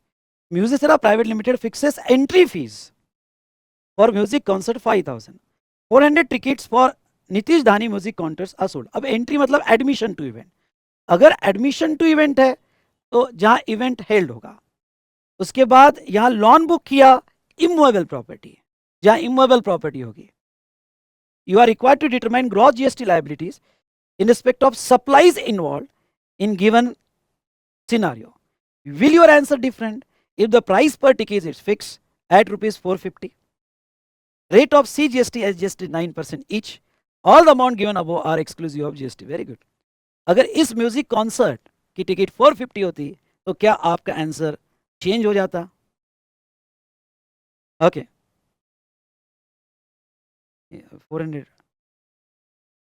Tickets हैं। अब स्टेप बाय स्टेप लेते हैं। यहाँ पे अगर आप इसमें सप्लाईज देखते हो तो आइडेंटिफाई करो कितने सप्लाईज है। पहला सप्लाई है ऑर्गेनाइजेशन ऑफ इवेंट, दूसरा सप्लाई है होटल बुक किया गया, तीसरा सप्लाई है किसने किसको सर्विस दी बाद में देखेंगे, तीसरा सप्लाई है एडमिशन ऑफ इवेंट। तो ऐसे केस में आपके 3 सेक्शंस यहां अप्लाई हो गए। सबसे पहले step by step, okay okay, step by step चलते हैं। पहला, Musicera okay private limited to audience by way of admission to music concert. पहला एडमिशन वाला सर्विस होगा तो वो केस में 12(6) अप्लाई होगा। एडमिशन हमारे पहले 6 में नहीं आता है। ओके, हमारे पहले 6 मतलब हमारे टेबल के पहले 6 में नहीं आता है, जो हमने समरी टेबल बनाया था। तो वो केस में यहाँ पे इसका एक ही पीओएस फिक्स होगा, यहाँ B2B B2C में नहीं फिक्स होगा, जहाँ इवेंट एक्चुअली हेल्ड होगा। ओके, जहाँ इवेंट एक्चुअली हेल्ड होगा वही आपका प्लेस ऑफ सप्लाई। इवेंट कहाँ हुआ? गुड़गांव हरियाणा में। ओके, तो यहाँ पे सप्लायर लुधियाना पंजाब का है, इवेंट आपका गुड़गांव का है। ये लिख के देखना, क्वेश्चन आने के पूरे पूरे चांसेस। ये राइटिंग प्रैक्टिस में लिखना, आरटीपी का क्वेश्चन है पर क्वेश्चन बहुत अच्छा है। पहले सेक्शन लिखो, प्लेस ऑफ सप्लाई फिक्स करो, नेचर फिक्स करो। नेचर आईजीएसटी है और वो केस में 400 टिकट बेची गई, एडमिशंस की 5,000 पर टिकट थी, 20 lakhs आपका टोटल इंटू 18% आईजीएसटी लगेगा। 18% ओके ओके आईजीएसटी लगेगा। उसके बाद में नेक्स्ट क्या है बेटा, यहाँ पे कि होटल बुक किया गया। अब दूसरा यहाँ पे service provided by Supriya private limited to Musicera private organizing and music concert. चलो ऑर्गेनाइजेशन ऑफ इवेंट ले लेते हैं, एक एक टाइटल क्लियर होना चाहिए। ऑर्गेनाइजेशन ऑफ इवेंट ओके, ये हमारे पहले 6 इसमें आ जाता है, यानी 12(7) में कवर हो जाएगा। ओके, सेक्शन 12(7) में B2B है या B2C है? B2B है। B2B है मतलब लोकेशन ऑफ रजिस्टर्ड पर्सन। जहां तक देखा जाए कॉन्ट्रैक्ट किसके बीच में हुआ? सुप्रिया प्राइवेट लिमिटेड और म्यूजिसेरा में हुआ। सुप्रिया म्यूजिसेरा रजिस्टर्ड है, तो सुप्रिया प्राइवेट लिमिटेड यहाँ पे दिल्ली का है, म्यूजिसेरा लुधियाना पंजाब है, तो आपका place of supply Ludhiana Punjab fix होगा। आपका place of supply Ludhiana Punjab fix किया जाएगा। ओके, ख्याल रखना, पहला हमारा ओके म्यूजिसेरा टू ऑडियंस है क्योंकि वो टिकट का है। दूसरा सप्लाई हमारा म्यूजिक ओके यहाँ पे ऑर्गेनाइज करके दिया सुप्रिया प्राइवेट लिमिटेड ने, इसलिए place of supply Ludhiana okay ये माना जाएगा। तो अगेन अगर आप एलओएस देखते हो, लोकेशन ऑफ सप्लाई ये दिल्ली का है और प्लेस ऑफ सप्लाई ये लुधियाना का है, तो ये इंटरस्टेट हुआ, आईजीएसटी लगेगा और 10 लाख पे 18% का आईजीएसटी निकाला जाएगा। तीसरा, hotel Dumdum to Supriya private limited. अब सुप्रिया प्राइवेट लिमिटेड ने इसके लिए होटल बुक किया, तो वो contract hotel Dumdum to Supriya private limited हुआ। तो अब दोनों में हुआ तो वो 12(3) में आता है। जहां इमूवेबल प्रॉपर्टी लोकेटेड है तो hotel organising music concert shall be location of hotel Dumdum Gurgaon Haryana है। अगर ये हरियाणा में है तो location of supplier okay location of hotel का ऑलवेज सोचना सीजीएसटी और एसजीएसटी आएगा। एलओएस वो भी Haryana, place of supply Haryana, bill आएगा सीजीएसटी और एसजीएसटी का। ओके अब उन्होंने एक क्वेश्चन ये पूछा था, ओके, क्वेश्चन ये पूछा था, you are required to determine GST liability, will your answer different if price of the ticket is 450।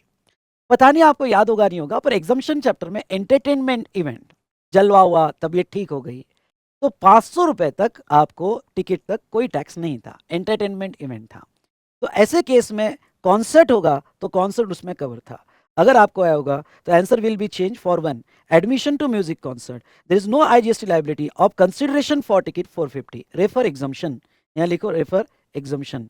Exemption क्या कहता है, ओके, 500 रुपए पर पर्सन तक एग्जाम्पशन मिलता है, ओके।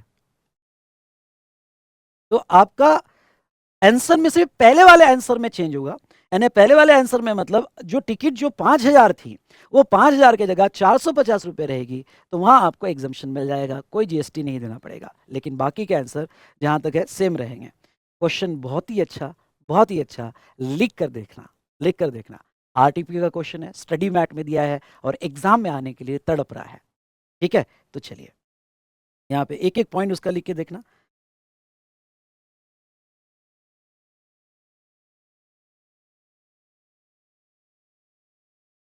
एक काम करते, प्रैक्टिस के लिए अब आ जाओ क्वेश्चन में, क्वेश्चन नंबर 36 पे, क्वेश्चन नंबर 36 पे आ जाओ।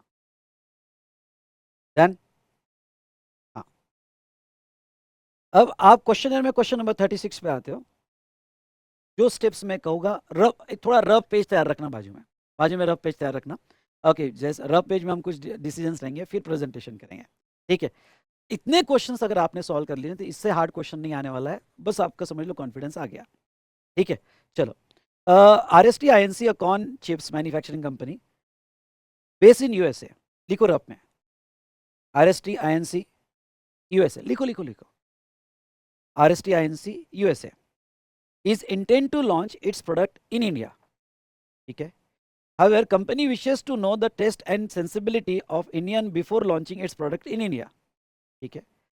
For this purpose, RST INC has approached ABC Consultant Mumbai, Maharashtra, लिखो ABC Consultant Maharashtra, ठीक है, ABC Consultant Maharashtra, to carry out survey in India to enable it to make changes if any in its product to suit Indian taste, ठीक है। सर्वे करोगे India में, ठीक है। Survey is solely based on oral replies of the surveys, okay, ये important point यहाँ पे डालना, survey solely based on oral replies of the surveys, ठीक है। They will not be provided any they will not be provided any sample by RST INC to test, कोई sample नहीं provide किया गया, ठीक है।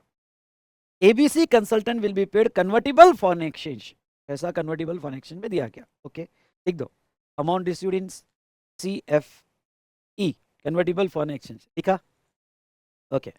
With reference to the provision of GST law determine place of supply, अगर question इतना ही होता तो फिर 2 मिनट का क्वेश्चन, प्लेस ऑफ सप्लाई तो इतना ही होता तो 2 मिनट का क्वेश्चन, लेकिन आगे क्या पूछते हैं, also explain the whether set supply amount to export of service, हाँ, ये भी पूछा गया है कि वो एक्सपोर्ट ऑफ सर्विस है या नहीं है।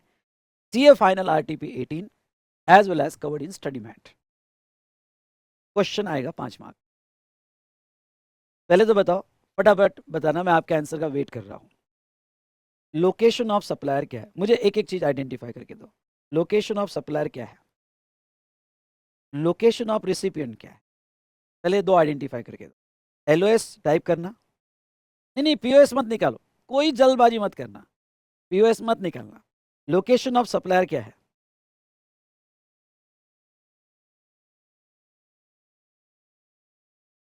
USA, USA. Location of recipient क्या है, कोई जल्दबाजी मत करना, लोकेशन ऑफ रिसिपिएंट क्या है, मुंबई, महाराष्ट्र, महाराष्ट्र, गलत भाई, गलत, गलत।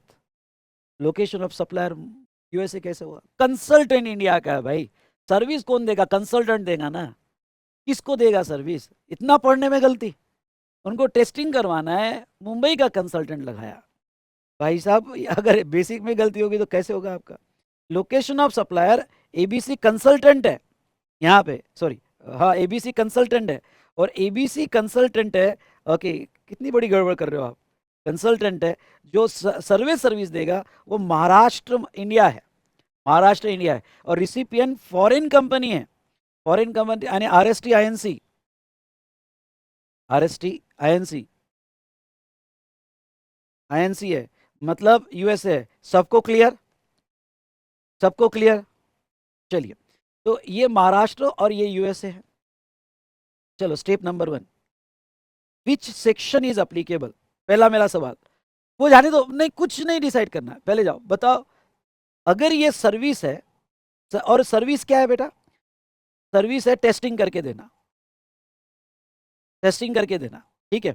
तो ऐसे केस में अगर ये सर्विस है तो सर्विस के लिए आपके सामने 2 ही सेक्शंस आने चाहिए। बताओ कौन से 2 सेक्शंस आने चाहिए, स्लोली जाना बिल्कुल। कौन से 2 सेक्शन, 12 और 13, कौन सा लगेगा, 12 लगेगा या 13 लगेगा, 13 लगेगा। क्यों 13 लगेगा, ओके क्यों, क्योंकि एक पार्टी इंडिया में है और एक पार्टी इंडिया के बाहर है। कौन कहाँ मतलब रिसिपिएंट है, सप्लायर है, वो छोड़ो, ओके हमें ये समझना है कि एक पार्टी इंडिया में, एक पार्टी इंडिया के बाहर है। डन, सेक्शन 13 सब कंफर्म है इसके ऊपर, यस। अब सेक्शन 13 में, ओके सेक्शन 13 में कौन से सबसेक्शन लगेंगे, ओपन करो 13, ओपन करो, किया आपने ओपन 13। 13(2) कहता है, 13(2) का जनरल रूल, जनरल रूल में लोकेशन ऑफ रिसिपिएंट के बेस पे पीओएस फिक्स होगा, एक्सेप्ट आपकी सिचुएशन सबसेक्शन 3 से लेके तो सबसेक्शन 13 तक नहीं आनी चाहिए। मतलब 3 से लेके 13 तक लर्न करना पड़ेगा, और लर्न करना आसान है। 12 का टेबल तो मैंने बताया था, 13 का भी ऐसा ही टेबल बना लेना। यहाँ तो B2B B2C में भी नहीं है, कोई मेमोरी टेक्निक के बेस पे टेबल बनाना पड़ेगा आपको, तो बना लेना ओके 13 का। और 13 का टेबल बनाने के बाद बस वो मेमोरी टेक्निक याद कर लेना। चलो देखते हैं, क्या ये सर्विस, सर्विस क्या है, सर्विस उनसे ली गई और कंसल्टेंट को बोला गया आपको सर्वे करना है, टेस्टिंग करना है और उसका रिपोर्ट देना है।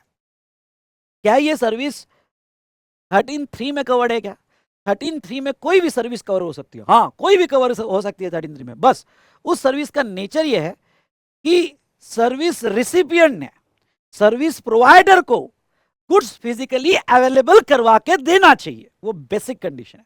13(3) में कोई भी सर्विस आ सकती है, पर सर्विस का नेचर ऐसा होना चाहिए कि सर्विस ओके प्रोवाइडर ने सर्विस, सॉरी सर्विस रिसिपिएंट ने सर्विस प्रोवाइडर को गुड्स फिजिकली अवेलेबल करवा के देना चाहिए। भाई साहब वर्डिंग्स बहुत क्लियर है कि उन्होंने कोई सैंपल नहीं भेजा, उन्होंने कोई गुड्स फिजिकली अवेलेबल करवा के नहीं दिया। अगर कोई सैंपल नहीं भेजा और कोई फिजिकली अवेलेबल करवा के नहीं दिया तो 13(3) में कवर ही नहीं होता ये समझा क्या, मुझे जितने भी स्टूडेंट कनेक्टेड आंसर देना, ये समझा क्या, समझा तो बोलो यस, ओके समझ गया सर। तो यहाँ पे 3 नहीं अप्लाई होगा।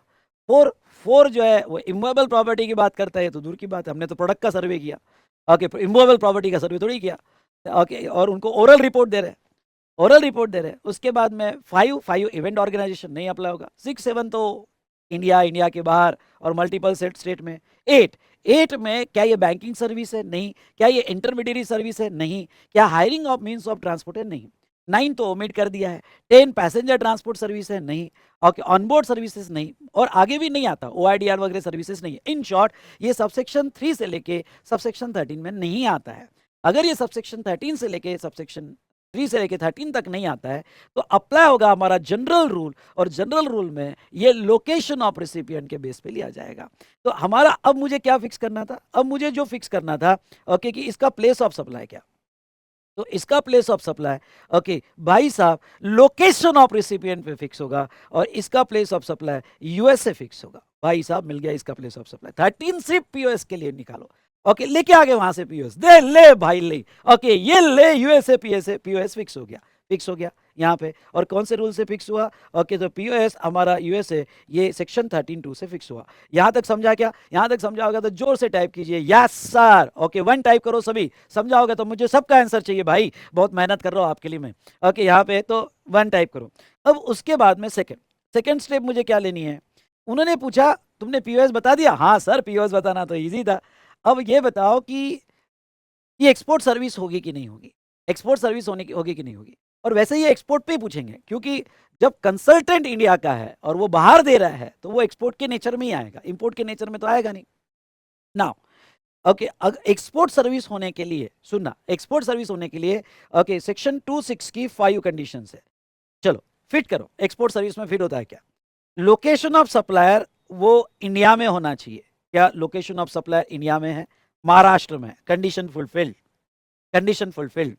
उसके बाद में location of recipient outside India होना चाहिए, क्या है, हाँ है USA, condition fulfilled. Condition fulfilled. तीसरा, प्लेस ऑफ सप्लाई उसका इंडिया के बाहर होना चाहिए। हमारा क्या आया? यूएसए। Condition fulfilled. क्या पैसा कन्वर्टिबल फॉरेन एक्सचेंज में आना चाहिए? तो कंसीडरेशन कन्वर्टिबल फॉरेन एक्सचेंज में आना चाहिए। Condition fulfilled. और वो आपका एस्टेब्लिशमेंट नहीं है, तो आपको ये लिखना पड़ेगा कि 26 की ये कंडीशंस है and all conditions are fulfilled, तो ये सप्लाई जो है एक्सपोर्ट सर्विस माना जाएगा। अब कुछ कॉन्फिडेंस आया? अब कुछ कॉन्फिडेंस आया? अगर आप प्रॉपर लिखते हो तो 5 out of 5 marks, that's all. Okay, आपको मिल जाएंगे। इतना इजी है। ओके, ये आरटीपी में पूछा है और ये हमारे स्टडी मटेरियल में भी है। तो सेक्शन 13(2) से पीओएस फिक्स करूंगा और लोकेशन ऑफ रेसिपिएंट पे आएगा। और सेक्शन 26 जो है एक्सपोर्ट सर्विस की डेफिनेशन लर्न करूंगा। बोलो खुद को, मैं लर्न करूंगा। 5 पॉइंट्स लिखूंगा एक्सपोर्ट ऑफ सर्विस के, और आखिरी में कहूंगा कि यूएसए प्लेस ऑफ सप्लाई है एंड ये एक्सपोर्ट ऑफ सर्विस में आएगा, और 5 आउट ऑफ 5 मार्क्स लूंगा। That's all, 5 out of 5 marks लूंगा। Done done done done. चलो,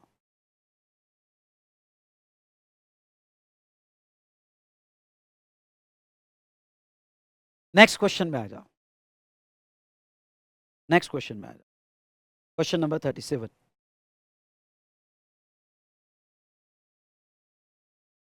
ठीक है। ये क्वेश्चन आपके स्टडी मैट में है। XY Limited, registered in Rajasthan, received a legal service from attorney in UK, unrelated person, in relation to registration of trademark in UK. The consideration of pound 8,000 was paid by company to attorney in UK. Determine place of supply of service and suggest if XY Limited is required to pay tax under reverse charge in this transaction. कुछ भी मत सोचो, थोड़ा बहुत clue तो मिल गया होगा। एक पार्टी इंडिया में, एक पार्टी इंडिया के बाहर है। ओके, तो स्टेप बाय स्टेप जाते हैं। पहले ये बताओ, चलो लिखो लोकेशन ऑफ सप्लायर। लिखो रफ में। स्टेप नंबर 1 हम फिक्स करते हैं। लोकेशन ऑफ सप्लायर कहाँ पे है? यूके। यूके, ठीक है। लोकेशन ऑफ रिसिपिएंट लिखो कहाँ पे है? राजस्थान, ठीक है, क्योंकि अटॉर्नी इन यूके और राजस्थान में। कंक्लूजन दो, क्या लगा? और ओके, नेचर क्या है? सर्विस है, लीगल सर्विस है। नेचर क्या है? सर्विस है। सर्विस है तो अप्लीकेबिलिटी ऑफ सेक्शन, फिर रफ में सॉल्व करो मेरे साथ। फिर इधर आते हैं, अप्लीकेबिलिटी ऑफ सेक्शन 12 या 13। 12 या 13, तो क्या आएगा? 13। अब 13 में आ गया आप। अब 13 में आने के बाद यहाँ पे देखो कौन सा सबसेक्शन अप्लाई होता है 13 का? 2, 3, 3 नहीं, गुड्स। ये लीगल सर्विस है, गुड्स या इंडिविजुअल फिजिकली अवेलेबल होना जरूर नहीं है। सबसेक्शन 4 इमूवेबल प्रॉपर्टीज नहीं। ओके, इमूवेबल प्रॉपर्टी नहीं। जो कंस्ट्रक्शन वगैरह, रेंटिंग वगैरह नहीं। इवेंट ऑर्गेनाइजेशन नहीं। 12, 13(8) इंटरमीडियरी, इंटरमीडियरी हायरिंग या बैंक नहीं। पैसेंजर ट्रांसपोर्ट नहीं। ऑन बोर्ड नहीं। चलो ठीक है, मतलब 13(2) लगेगा। 13(2) में यहाँ पे general rule location of recipient. तो अब दूसरा पॉइंट लिखो, step 2 POS as per section 13(2).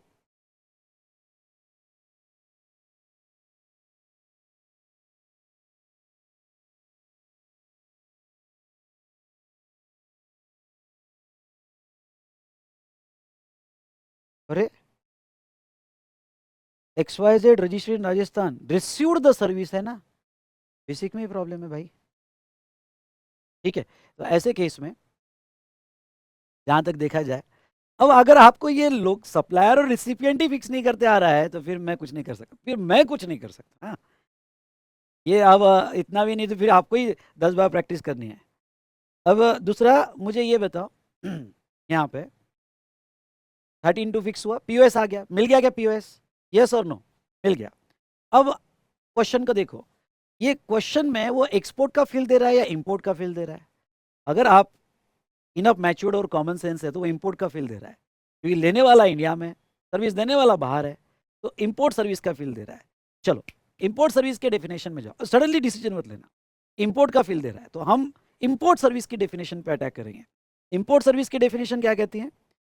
Okay, जो सप्लाई मानी जाएगी, तो वो इंपोर्ट का फील दे रहा है, तो इसका मतलब डेफिनेशन क्या कहती है कि लोकेशन ऑफ सप्लायर इंडिया के बाहर होना चाहिए। जाओ डेफिनेशन पे, इंडिया के बाहर होना चाहिए, तो यस सप्लायर यूके का है, condition fulfilled. Location of recipient India का होना चाहिए, वो राजस्थान का है, कंडीशन फुलफिल्ड। और अगर इंपोर्ट सर्विस होना है तो प्लेस ऑफ सप्लाई इंडिया का होना चाहिए। तो प्लेस ऑफ सप्लाई हम लेके आए 13(2) से, और वो भी राजस्थान लेके आए। Yes boss, place of supply Rajasthan. तो अब इंपोर्ट ऑफ सर्विस हुआ, अब जीएसटी आएगा, और अब जीएसटी आएगा तो रिवर्स चार्ज में आएगा। आई होप स्टेप समझी होगी। तो यहां पे जहां तक है लोकेशन ऑफ रिसिपिएंट के बेस पे आएगा, और अगर इंपोर्ट सर्विस होती है तो रिवर्स चार्ज लगता है। और स्टेप बाय स्टेप आप ये पढ़ोगे तो मैंने हर स्टेप दिए, दोनों पार्टी, एक पार्टी इंडिया में और एक पार्टी इंडिया के बाहर है, इसलिए सेक्शन 13 लगाएंगे, 13(2) लगाएंगे। ये इंपोर्ट सर्विस के डेफिनेशन में कवर होता है, इंपोर्ट सर्विस के डेफिनेशन में कवर होता है, इसलिए 7(1)(b) का सप्लाई माना जाएगा, जीएसटी आएगा और रिवर्स चार्ज में जीएसटी आएगा। स्टेप बाय स्टेप मैंने पूरा आंसर दिया है। भाई साहब समझा होगा तो जोर से टाइप कीजिए हमारा क्वेश्चन नंबर। ओके, जोर से टाइप कीजिए तो मुझे मोटिवेशन आएगा कि यस मैं सही रास्ते से जा रहा हूँ। ओके, और आप सही रास्ते से समझ रहे हो, डायरेक्शन हमारी सही है। नेक्स्ट क्वेश्चन पे आओ, 39। 39 में आ जाओ। ये मैं लेता हूँ, 39 में आ जाओ। Answer the following question. PQR consultant New Delhi bags a contract for doing market research for a vehicle manufacturing company based in South Korea in respect of its upcoming model of a car. The research is carried out in 5 countries including New Delhi. Determine place of supply. एक minute, rough में नहीं, rough में solve करना, आपको बहुत अच्छे समझ में आया होगा तभी रफ में सॉल्व करो, मैं जैसा बोल रहा हूँ वैसा करो। जाओ रफ में सॉल्व करो। पहले लिखो लोकेशन, LOS लिखो, LOS कौन है उसका नाम भी लिखो। हु इज द सप्लायर, पढ़ो और बताओ, हु इज द सप्लायर, जो मार्केट रिसर्च करके दे रहा है, जिसको कॉन्ट्रैक्ट मिला मार्केट रिसर्च का, जिसको कॉन्ट्रैक्ट मिला मार्केट रिसर्च का, कौन सप्लायर है? PQR consultant. लिखो, लोकेशन लिखो उसका न्यू दिल्ली, LOS मिल गया, New Delhi. Second, LOR, recipient कौन है जिसका मार्केट रिसर्च किया जा रहा है? Manufacturing company, vehicle manufacturing company. कहाँ का है? South Korea. तो लिखो location of recipient south Korea, south Korea. आ गया। स्टेप नंबर 1 को कंप्लीट करो। क्या ये यहाँ पे एक पार्टी इंडिया में और एक पार्टी इंडिया के बाहर है? यस। तो सेक्शन कौन सा लगेगा? सर्विस है, सर्विस है मार्केट रिसर्च, तो सेक्शन कौन सा लगेगा? 12 या 13? 13 लगेगा। ओके, 13 से फिक्स किया जाएगा। अब आते हैं डिटर्मिनेशन ऑफ POS। पहले तो ये मैंने फिक्स कर दिया कि 13 लगेगा। Step number 2, determination of POS। अब POS, उन्होंने सिर्फ POS पूछा, अच्छी बात है, उन्होंने ये नहीं पूछा इंपोर्ट एक्सपोर्ट है। इंपोर्ट एक्सपोर्ट होगा तो फिर हमारी थर्ड स्टेप चली जाएगी। फिर POS पूछा है, थैंक यू कहना उसको, बिल्कुल थैंक यू कहना, क्योंकि POS ही फिक्स करके देना है। फिर वो इंपोर्ट है, एक्सपोर्ट है, रिवर्स चार्ज है, ओके, जीरो रेट सप्लाई, उसमें हमको लेना देना नहीं है फिलहाल। तो डिटरमाइन प्लेस ऑफ सप्लाई, तो POS आ जाएगा। कौन सी सर्विस है? Market research. मार्केट, अगर vehicle in this upcoming model of car research to be carried out on 5 country including New Delhi. Determine place of supply, क्या लगता है आपको? वर्डिंग्स के क्या लगता है? क्या क्लियरली नहीं बोला है, पर वर्डिंग से तो यही लग रहा है कि गुड्स फिजिकली अवेलेबल करवा के दिया जा रहा है, क्योंकि वो कार पे, मॉडल पे मार्केट रिसर्च हो रहा है, तो गुड्स फिजिकली अवेलेबल करवा के दिया जा रहा है। सर पर लिखा कहाँ है स्पेशली? मैंने ये बेस पर लिया है कि वो फिजिकली अवेलेबल करवा के दिया जा रहा है। अगर आपको ऐसा लगता है कि नहीं सर, ओके, वो सिर्फ रिसर्च करके देगा, गुड्स फिजिकली अवेलेबल नहीं करवाया जा रहा है, तो फिर आप सेक्शन बदल सकते हो। लेकिन मैं 13(3) के हिसाब से अजूम करूंगा कि गुड्स फिजिकली अवेलेबल करवा के दिया जा रहा है, तो ऐसे केस में उसके मार्केट रिसर्च हो रहा है, तो 13(3) के हिसाब से प्लेस ऑफ परफॉर्मेंस आपका POS होगा। चलो प्लेस ऑफ परफॉर्मेंस POS निकालो। तो एक अब देखो मजा आएगा, अब आपको और क्लैरिटी आएगी। अगर आप प्लेस, हमने लोकेशन ऑफ सप्लायर फिक्स कर दिया, लोकेशन ऑफ सप्लायर वो है यहाँ कहाँ का? दिल्ली का। लोकेशन ऑफ सप्लायर दिल्ली का है, location of recipient south Korea का है। ये साउथ कोरिया ही है ना? हाँ, साउथ कोरिया का है। और अब इसका हम प्लेस ऑफ सप्लाई फिक्स करेंगे। प्लेस ऑफ सप्लाई, ओके, इसका अगर मैं 13(3)(a) से फिक्स करूं, तो इसका पीओएस आ जाएगा, इसका पीओएस आ जाएगा। वो क्या कहते देखो, न्यू दिल्ली में भी किया है और अदर कंट्री में भी किया है। तो इसका POS section 13(3)(a) read with section 13(6). हाँ, ये वर्डिंग बड़ा इंपॉर्टेंट है, क्योंकि अगर आपने इंडिया में और इंडिया के बाहर किया होगा तो 13(3)(a) रीड विथ 13(6) कहता है कि पूरा कॉन्ट्रैक्ट इंडिया में माना जाएगा, तो इसका पीओएस दिल्ली माना जाएगा।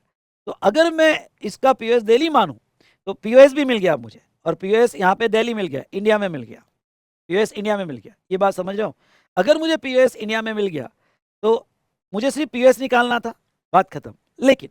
लेकिन क्वेश्चन को मैं एक्सटेंड करता हूं और ये पूछा जाता कि ये इंपोर्ट ट्रांजैक्शन है या एक्सपोर्ट ट्रांजैक्शन है।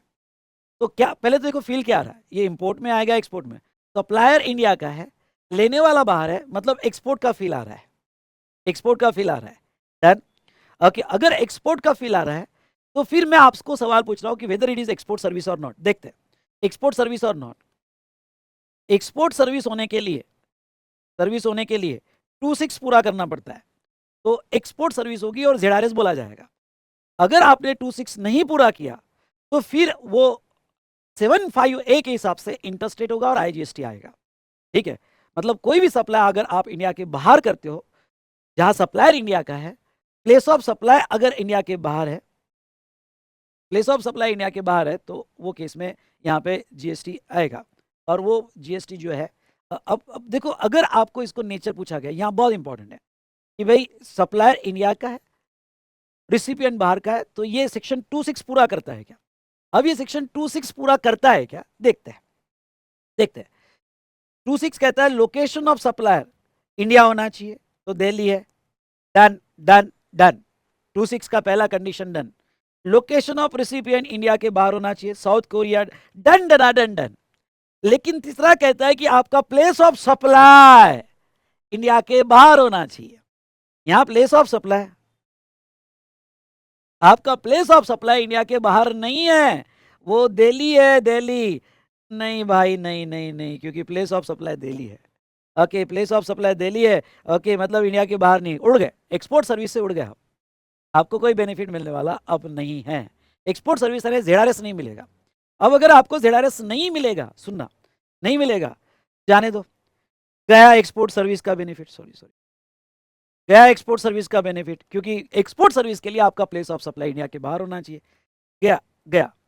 फिर सर एक्सपोर्ट सर्विस का बेनिफिट नहीं मिला, तो अब हमें यह बताओ, ओके, क्योंकि तीसरी कंडीशन फुलफिल नहीं हुई, आगे की क्या चेक करूं? इवन दो कहा गया होगा पैसा कन्वर्टेबल फॉरेन एक्सचेंज में आया है, वो पांचों कंडीशंस क्यूमुलेटिवली फुलफिल होनी चाहिए, तो ही मजा आएगा, नहीं तो नहीं मजा आएगा। गया। फिर सर इसकी टैक्स लायबिलिटी क्या होगी?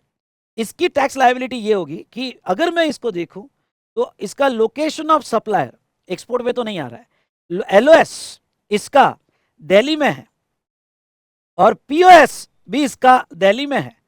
अगर LOS और POS सेम स्टेट में हो या यूटी में हो, दिल्ली स्टेट माना जाता है GST पर्पस के लिए, सेम स्टेट और यूटी में हो, तो वो केस में इसे इंट्रा बोला जाता है। और अगर इंट्रा स्टेट बोला जाता है तो वो केस में यहाँ पे PQR जो है, PQR यहाँ पे जो कोरिया का मैन्युफैक्चरर है, क्यूआर था ना, PQR कोरिया का मैन्युफैक्चरर है, कोरियन कंपनी, उसको CGST और SGST लगा के देगा, ओके, इंडियन रुपीज में कन्वर्ट करके, क्योंकि वो इंट्रा में आ जाता है। ये LOS और POS in both in same state. ये समझा क्या भाई? ये समझ, एक्सपोर्ट तो नहीं मिलेगा उसको, फिर टैक्स लायबिलिटी आएगी क्या? आएगी, क्योंकि LOS और POS सेम स्टेट में, इंट्रा में कवर करता है, टैक्स लायबिलिटी आएगी। प्लीज बताओ, ये समझा होगा तो 1 टाइप करो। अगर मैं आगे बढ़ाता हूं, देखो 1 टाइप करो। अब सेकेंड एग्जाम्पल लेते हैं,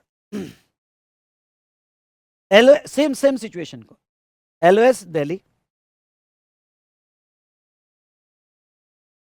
POS South Korea, okay, POS South Korea. Then अब यहां पे LOS POS साउथ कोरिया, मैं अज्यूम करता हूं कि मार्केट रिसर्च के लिए मुझे गुड्स फिजिकल अवेलेबल करवा के नहीं दिया। देखो एक एजम्पशन से पूरा सिनारियो कैसे बदल जाता है। अगर मैं अज्यूम करता हूं कि मुझे फिजिकली गुड्स अवेलेबल करवा के नहीं दिया, भाई साहब, अगर गुड्स मुझे फिजिकल अवेलेबल करवा के नहीं दिया तो मैं अपना प्लेस ऑफ सप्लाई 13(2) से फिक्स करूंगा। फिर और 13(2) से मेरा पीओएस लोकेशन ऑफ रिसिपिएंट हो जाएगा। ये मेरा सेकंड ऑप्शन, मैं एजम्पशन ले रहा हूं कि goods not physically made available, तो मेरा 13(2) से पीओएस फिक्स हो जाएगा, वो लोकेशन ऑफ रिसिपिएंट पे। मतलब मेरा यहाँ पीओएस जो फिक्स होगा वो लोकेशन ऑफ रिसिपिएंट मतलब साउथ कोरिया में फिक्स हो जाएगा। भाई साहब एक एक जो आपका यहाँ व्यू, मतलब एक चीज बदली कि पूरा पीओएस बदल गया, पूरा कॉन्सेप्ट ही बदल गया। देखो पीओएस साउथ कोरिया फिक्स हुआ, अगर POS south Korea okay fix हुआ तो अब मैं एक्सपोर्ट में चेक करूंगा, मेरे क्लाइंट है भाई, क्लाइंट है, मैं जरूर चेक करूंगा कि एक्सपोर्ट के बेनिफिट उसको दे पाओ कि नहीं दे पाओ। एक्सपोर्ट में क्या लोकेशन ऑफ सप्लाई दिल्ली है? Yes. Place of supply south, location of recipient south Korea, yes. Place of supply outside India, yes. अगर पैसा कन्वर्टेबल फॉरेन एक्सचेंज में और आपकी वो ओन एस्टेब्लिशमेंट नहीं है तो भाई साहब ओके यहां पे उसको जीरो रेट के बेनिफिट्स मिल जाएंगे। यानी जस्ट एक सब सेक्शन बदल गया। 13(3) में गया, अगर 13(3) में जाता है तो उसका place of supply Delhi fix हो जाता है, और 13(2) में जाता है तो उसका place of supply recipient fix हो जाता है। यहां वो एक्सपोर्ट में आ नहीं पाया और यहां तो सीजीएसटी जीएसटी लग गया, और यहां पे जो है वो एक्सपोर्ट में आ गया और उसको जीरो रेट मिल गया। अगर ये भी समझा होगा तो 1 टाइप करो। यानी अब मैंने आपको पहले बोला था मुझे सिर्फ सबसेक्शन खत्म करने दो, मैं आपको इतना बढ़िया एक एक स्टेप से समझा दूंगा ना क्वेश्चन, है मजा आ जाएगा आपको। यस और नो? यस और नो? तो चलिए ओके, ये आपने देख लिया। समझा होगा तो 1 टाइप करो, समझा होगा तो 1 टाइप करो। Very good.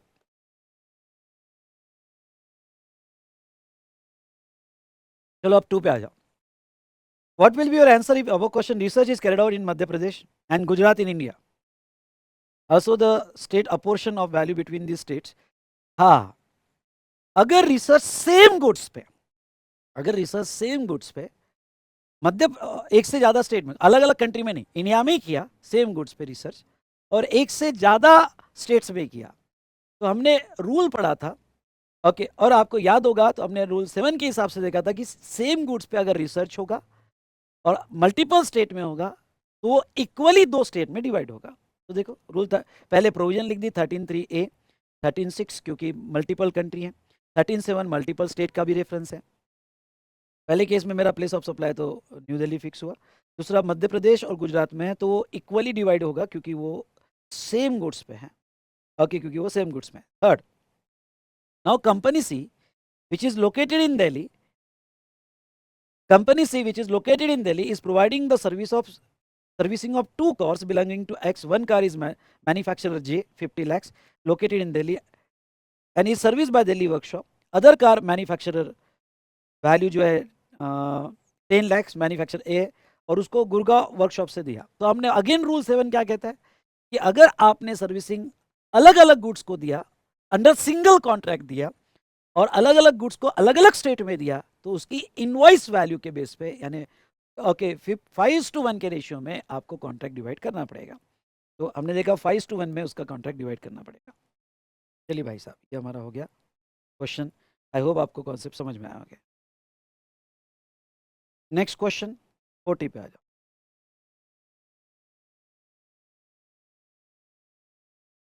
Discuss the place of supply, सिर्फ आपको प्लेस ऑफ सप्लाई फिक्स करना है, बाकी वो इंपोर्ट होगा एक्सपोर्ट होगा, लॉजिक मैंने समझा दिया आपको, ठीक है, कैसे स्टेप बाय स्टेप आगे बढ़ना है। Arijit who is well known playback singer from Delhi organizes an event in America for which he hire and uses the services of German based event organization. लिखो रफ में, लिखो रफ में। अरिजीत ने सर्विस ली, उसको एक इवेंट करना था अमेरिका में और जिसके लिए उसने ऑर्गेनाइजर अपॉइंट किया जर्मन का ओके, जर्मन का services organiser event organisation company use किया। लिखो लिखो LOS, location of supplier, location of supplier कहाँ का है? जर्मन ओके, जर्मनी का है। Location of recipient Arijit, Delhi का है। हाँ, एक पार्टी इंडिया में एक पार्टी इंडिया के बाहर, कौन सा सेक्शन लगाओगे? सॉरी, सर्विस का नेचर लिखो, सर्विस का नेचर लिखो, nature of service event organisation, nature of service event organisation.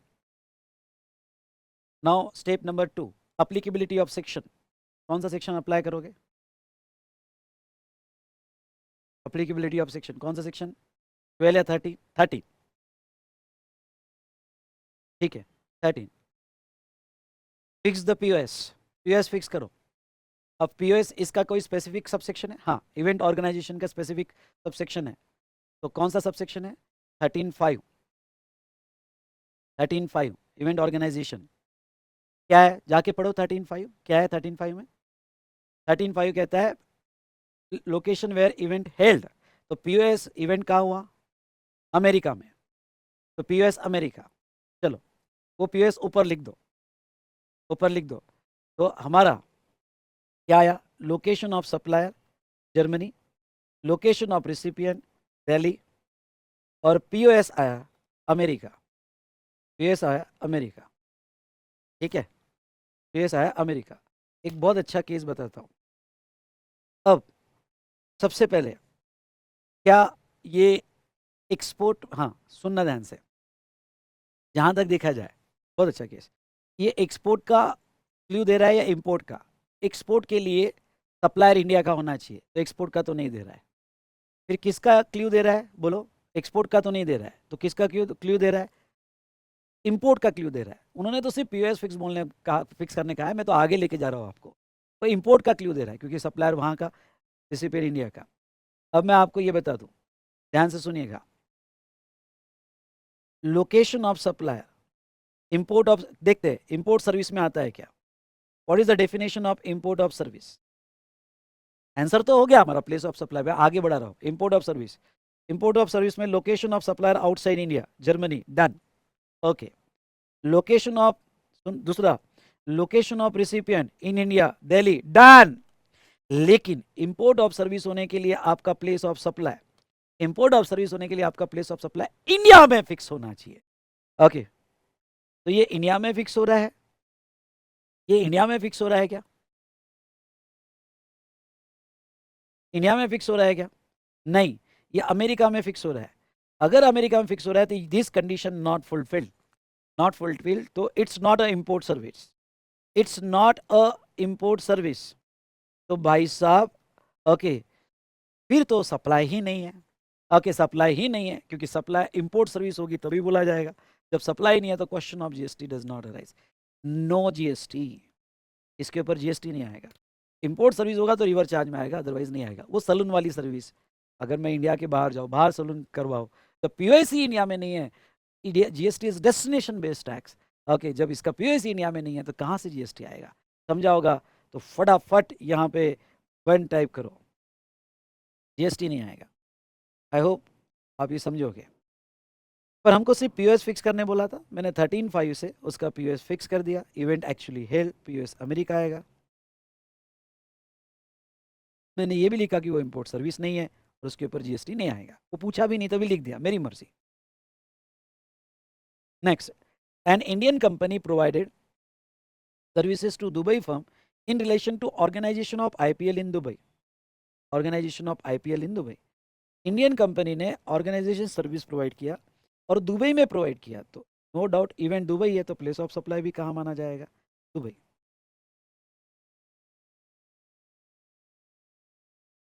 चलिए, इसमें location of supplier, location of supplier Indian company, location of recipient हो सकता है इंडिया के बाहर हो, place of supply, okay, place of supply हो प्लेस ऑफ सप्लाई दुबई है, इंडिया के बाहर है, प्लेस ऑफ सप्लाई इंडिया के बाहर है। ये एक्सपोर्ट का फील दे रहा है। अब ये एक्सपोर्ट का अगर फील दे रहा है, क्योंकि location of supplier India, recipient assume outside India क्योंकि कुछ दिया नहीं है, और प्लेस ऑफ सप्लाई दुबई में फिक्स हो रहा है, इवेंट दुबई में है, तो एक्सपोर्ट का फील दे रहा है। पर हमें एक और इन्फॉर्मेशन चाहिए एक्सपोर्ट के लिए, अमाउंट कन्वर्टेबल फॉरेन एक्सचेंज में आनी चाहिए, उसकी कोई इन्फॉर्मेशन नहीं है। अगर हम ये एजम्पशन लेते हैं कि amount not received in convertible foreign exchange, तो फिर एक्सपोर्ट सर्विस नहीं है। और अगर ये एक्सपोर्ट सर्विस नहीं है तो ऐसे केस में सेक्शन 75A के तहत अगर सप्लायर इंडिया का है और प्लेस ऑफ सप्लाई इंडिया के बाहर है, तो सेक्शन 75 के अंदर, okay, section 75A of IGST act, वो यहाँ पे इंटरस्टेट माना जाता है और आईजीएसटी लगता है, और उसको जीरो रेट भी नहीं मिल रहा है, तो इसके ऊपर आईजीएसटी लग जाएगा और ये इंटरस्टेट माना जाएगा। अज्यूम कि amount not receive in convertible foreign exchange.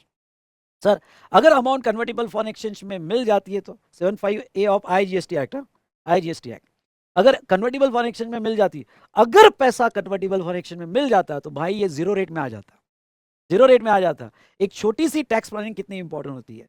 Okay, ये इंडियन कंपनी को अगर किसी ने सही तरह से एडवाइस किया तो पैसा कन्वर्टिबल फॉरेन एक्सचेंज में लेना, तो तू जीरो रेट में आ जाएगा। ओके, तेरे आउटपुट पे टैक्स नहीं लगेगा। और तूने पैसा कन्वर्टिबल फॉरेन एक्सचेंज में नहीं लिया तो 75A में तेरा इंटरेस्ट रेट बोल के IGST लग जाएगा। तो ये बहुत इंपॉर्टेंट है। समझा क्या? टू समझा होगा तो फटाफट टू टाइप करो। चलो,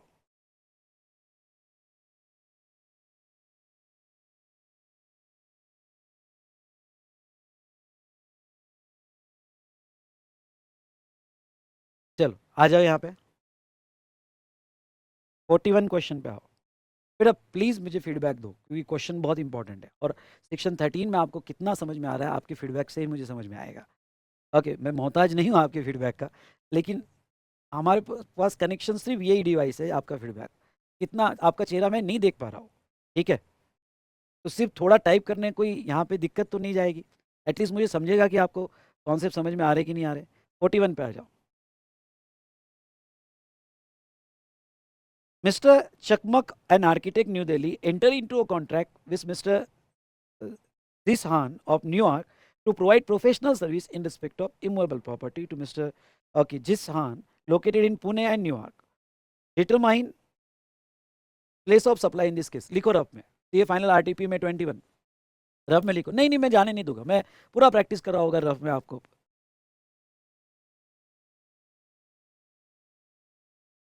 हाँ, अब यहाँ पे आ जाओ, लिखो LOS, लिखो स्टेप नंबर 1, लिखो LOS, location of supply. Step number 1 लिखो। लिखा आपने? कहाँ है location of supplier? Architect enter into contract with son of New York provide professional service. Supplier architect है। लोकेशन ऑफ सप्लायर दिल्ली लिखा आपने? हाँ लिखा। लोकेशन ऑफ रिसिपिएंट लिखो न्यूयॉर्क, ठीक है, न्यूयॉर्क। सर्विस लिखो, सर्विस लिखो, सर्विस ऑन इमूवेबल प्रॉपर्टी। ये गुड्स नहीं, सर्विस है, सर्विस ऑन इमूवेबल प्रॉपर्टी। उसके बाद में step number 2, which section applicable, applicability of section. क्या आएगा अप्लीकेबिलिटी ऑफ सेक्शन? 12 या 13। एक पार्टी इंडिया में और एक पार्टी इंडिया के बाहर है, एक पार्टी इंडिया में और एक पार्टी इंडिया के बाहर है, सेक्शन 13, ठीक है, 13 फिक्स हो गया। Determination, step number 3, determination of POS। POS के लिए जनरल रूल लगाओगे या स्पेसिफिक लगाओगे? अगर आप केयरफुली देखते हो तो यहाँ पे स्पेसिफिक रूल अवेलेबल है। Any service directly related to immovable properties, तो स्पेसिफिक है 13(4), लिख दो 13(4). 13(4) में POS कैसे फिक्स होता है? 13(4) में POS फिक्स होता है वेयर इमूवेबल प्रॉपर्टी लोकेटेड और intended to be located, located और इंटेंडेड टू बी लोकेटेड, उसमें POS फिक्स होता है, ठीक है? लेकिन इमूवेबल प्रॉपर्टी का जो कॉन्ट्रैक्ट हुआ वो दो जगह है, पुणे इंडिया में है और न्यूयॉर्क में है। तो रीड विथ 13(6), रीड विथ 13(6). 13(6) क्या कहता है? तो 13(6) ये कहता है कि अगर आपकी टैक्सेबल टेरिटरी में और बाहर भी है तो पूरा कॉन्ट्रैक्ट टैक्सेबल टेरिटरी में माना जाएगा। तो यहाँ पे पूरा इंडिया में माना जाएगा, तो आपका इमूवेबल प्रॉपर्टी इंडिया। POS आ गया, POS निकल गया हमारा, ऊपर फिट करो। उन्होंने सिर्फ POS पूछा, हमारा आंसर तो यहीं खत्म हो जाता है। ओके, और प्लेस ऑफ सप्लाई पुणे बोला जाएगा, लेकिन यहाँ से निकाल के ऊपर फिट करो POS। लोकेशन ऑफ सप्लायर कहाँ था? दिल्ली। रिसिपिएंट कहाँ का था? न्यूयॉर्क। और POS कहाँ फिक्स हुआ? पुणे। POS कहाँ फिक्स हुआ? पुणे। चलिए, ये क्या फील दे रहा है, एक्सपोर्ट या इंपोर्ट? देखते हैं, एक्सपोर्ट या इंपोर्ट या किसका फील दे रहा है? एक्सपोर्ट होने के लिए नो डाउट सप्लायर अगर इंडिया का है तो एक्सपोर्ट का ही फील दे रहा है, इंपोर्ट का नहीं दे रहा है, क्योंकि सप्लायर इंडिया का है। तो एक्सपोर्ट होने के लिए 5 कंडीशंस होनी चाहिए। हाँ, location of supplier in India Delhi, done, tick कर दो। Location of recipient outside India New York, done कर दो। Place of supply outside India cross कर दो, गया। एक एक्सपोर्ट में नहीं आएगा। Amount received in convertible foreign exchange, yes, yes भी होगा तो भी गया, क्योंकि पांचों क्यूमुलेटिव कंडीशंस है। ओके ओके, तो एक्सपोर्ट को सॉरी बोल दो, सॉरी एक्सपोर्ट नहीं होगा। एक्सपोर्ट नहीं है तो वो ZRS नहीं होगा। अगर वो ZRS में नहीं आएगा, ध्यान से सुनना, एक्सपोर्ट नहीं है तो ZRS नहीं होगा, ZRS में नहीं आएगा।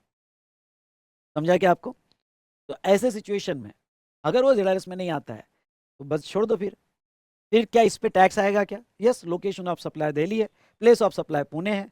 अगर लोकेशन ऑफ सप्लाई दिल्ली है और प्लेस ऑफ सप्लाई पुणे है, पूरा कॉन्ट्रैक्ट पुणे है, तो ये इंटरस्टेट हो गया, LOS and POS in 2 different states. अगर 2 डिफरेंट इंटरस्टेट हो गया, IGST लगेगा इसके ऊपर।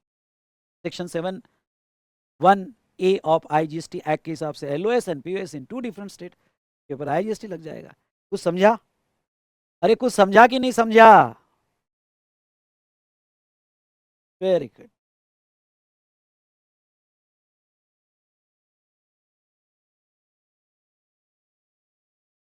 अब क्वेश्चन नंबर 22 पे आ जाओ।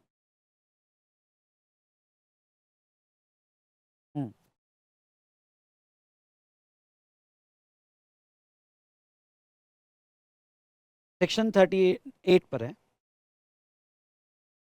Answer the following question. Okay, a travel agent registered in New Delhi book a tour of famous Indian cities for a Dubai resident. Determine place of supply. Travel agent है, sorry, travel agent है और agent की services कहाँ आती हैं? सबसे पहले, हाँ, लिखो रफ में आदत लगो, रफ में। Location of supplier travel agent Delhi, लिखो location of supplier travel agent Delhi. उसके बाद में location of recipient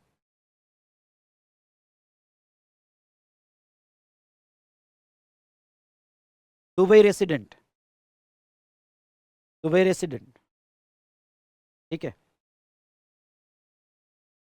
Dubai resident के लिए टूर बुक करके दे रहा है, जो भी टूर ऑपरेटर के है सारे बुक करके दे रहा है।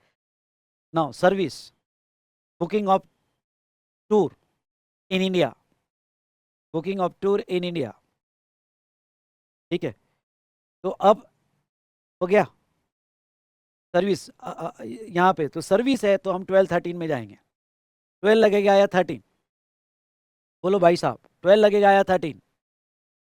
एजेंट दिल्ली का है, लेने वाला दुबई रेसिडेंट है, तो यहाँ पे सेक्शन 13 लगेगा। चलो फिक्स कर दो, applicability section 13। Next step, determination of POS। POS के लिए 13(2) लगेगा क्या? जनरल रूल देखते हैं, अगर आगे के सबसेक्शन में नहीं आता है तो 13(2) में आएंगे। क्या ये सर्विस गुड्स फिजिकली अवेलेबल वगैरह? नहीं। क्या ये सर्विस इमूवेबल प्रॉपर्टी? नहीं। क्या इवेंट ऑर्गेनाइजेशन? नहीं। डायरेक्ट 13(8) में आता है। क्या इंटरमीडिएट एजेंट की सर्विस है? क्या वो जिसके जिसके भी टूर है, होटल है, टूर में होटल है, बस ऑपरेटर है, टैक्सी ऑपरेटर है, और ये जो रेसिडेंट है इन दोनों को कनेक्ट करके दे रहा है? यस, ये फैसिलिटेट करके दे रहा है, ये अरेंज करके दे रहा है between two supplies of services, between supplies of services between 2 और मोर पर्सन, तो ये एजेंट में आता है। अगर ये इंटरमीडिएट में आता है तो क्या है वहां पे? Place of supply. Place of supply location of supply, place of supply location of supply, ठीक है, लोकेशन ऑफ सप्लाई। तो आ गया हमारा place of supply new Delhi, आ गया हमारा प्लेस ऑफ सप्लाई, निकल गया place of supply new Delhi. ये POS जो आपने निकाला वो ऊपर फिट करो, ऊपर फिट करो, मतलब location of supplier new Delhi, location of recipient Dubai, place of supply new Delhi, place of supply new Delhi. क्या ये एक्सपोर्ट में आएगा? नहीं आएगा एक्सपोर्ट में। क्यों? क्योंकि एक्सपोर्ट होने के लिए location of supplier India done, location of recipient outside India done, but place of supply outside India होना चाहिए। तो ये एक्सपोर्ट में ZRS में नहीं आएगा। नहीं आ गया तो ओके, फिर यहाँ पे इस पे GST आना है। कैसे GST आना है? Location of supplier Delhi, place of supply Delhi, intra state supply हुआ, इंट्रा स्टेट सप्लाई हुआ तो इसके ऊपर CGST और SGST आ जाएगा। यानी ये फॉरेन टूरिस्ट वाला जो ये एजेंट का बिल देगा, क्यों ना पैसा कन्वर्टेबल फॉरेन एक्सचेंज में मिले, ऊपर से टिप भी मिले, तो भी जहाँ तक देखा जाए ये एजेंट जो है उसको CGST और SGST इंडिया का लगा के देगा, इंट्रा स्टेट सप्लाई में आएगा। मजा आया? तो 13(8) लगेगा, स्पेशली इंटरमीडिएट सर्विस लगेगी, और तो पहले का place of supply new Delhi fix किया जाएगा। नेक्स्ट दूसरा, Mr. D, an unregistered person based in New Delhi, leaves for European holiday. He hire a car for London for 20 days. Determine the place of supply. इसने कोई London वाले से car hire पे ली, तो सबसे लिखो वहां पे डिटरमाइन प्लेस ऑफ सप्लाई लिखो। पहला लिखो यहाँ पे लोकेशन ऑफ सप्लायर, सप्लायर का लोकेशन। डी ने सर्विस ली, हायरिंग की, उसने हायर किया कार को, ठीक है, ध्यान से पढ़ना। He hires a car from London, London से कार हायर पे ली। लोकेशन ऑफ सप्लायर, हायरर कहां पे है, हायरर कहां पे है, लंदन में, तो लिखो लोकेशन ऑफ सप्लायर लंदन। ये समझाया नहीं समझा? लोकेशन ऑफ रिसिपिएंट, देखो location of recipient Delhi, location of recipient Delhi. और service, hiring of conveyance, service लिखो, मेरे साथ प्रैक्टिस करो भाई, मैं स्पेशल टाइम दे रहा हूं। सर्विस, हायरिंग ऑफ कन्वेंस, लिखा, डन। अब ये हायरिंग ऑफ कन्वेंस जो आपने लिखा सर्विस, एक पार्टी इंडिया में है, एक पार्टी इंडिया के बाहर है, 12 तो लगने वाला नहीं है, क्या लगने वाला है, 13। अब यहाँ पे जो 13 लगने वाला है, तो अप्लीकेबिलिटी ऑफ सेक्शन 13, डन। अब यहाँ पे कौन सा सबसेक्शन लगेगा, जनरल रूल, रुक जाते अभी, पहले देख लेते बाकी। गुड्स फिजिकली अवेलेबल होना चाहिए, पर्सन फिजिकली अवेलेबल नहीं, नहीं उसके बाद में 3 में नहीं आएगा, 4 में नहीं आएगा, 5 में नहीं आएगा, 6 7 तो मल्टीपल स्टेट और टैक्सेबल। 8 में हायरिंग ऑफ कन्वेंस है, हाँ hiring of conveyance including yacht but excluding vessel और aircraft up to period of 1 month. ओहो, कार कन्वेंस में आती है, उसने हायर किया, उस नेचर में आती है, और up to period of 1 month में हायर किया, उसमें आती है।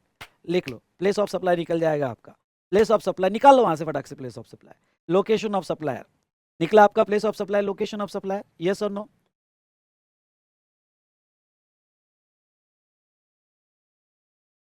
Very good, place of supply, location of supply निकल गया।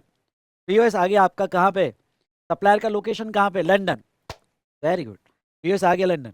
अब ये पीओएस ऊपर लिखो, उन्होंने नहीं पूछा तो भी हम फिल लेते, एक्सपोर्ट इंपोर्ट क्या होगा इसका, जीएसटी का क्या होगा लेते, उन्होंने सिर्फ पीओएस ही पूछा, हमारा आंसर तो यही आ गया, मार्क्स तो यही मिल जाएंगे, पर हम मार्क्स के लिए थोड़ा हम देखते जीएसटी इम्पैक्ट क्या हो गया।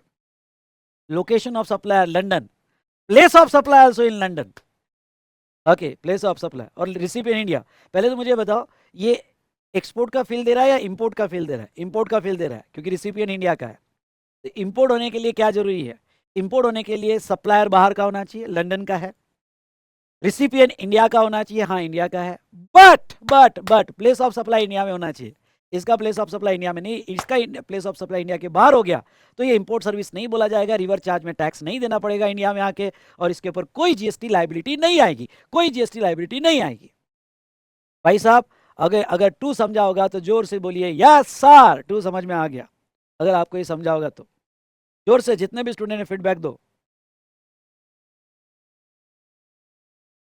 जो रफ वर्क कर रहे एग्जाम में प्रेजेंट करो तो गलत नहीं होगा, अच्छा ही होगा, पर कंक्लूजन पे हाईलाइट करना,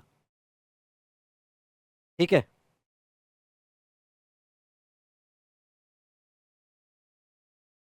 Mr. Sumit has a permanent resident at Ahmedabad. He has saving bank account with the Ahmedabad branch of Safe and Sound Bank. On April 1, Mr. Sumit opened a safe deposit locker with Ahmedabad branch. ठीक है, ने Ahmedabad branch में safe deposit locker जो open किया।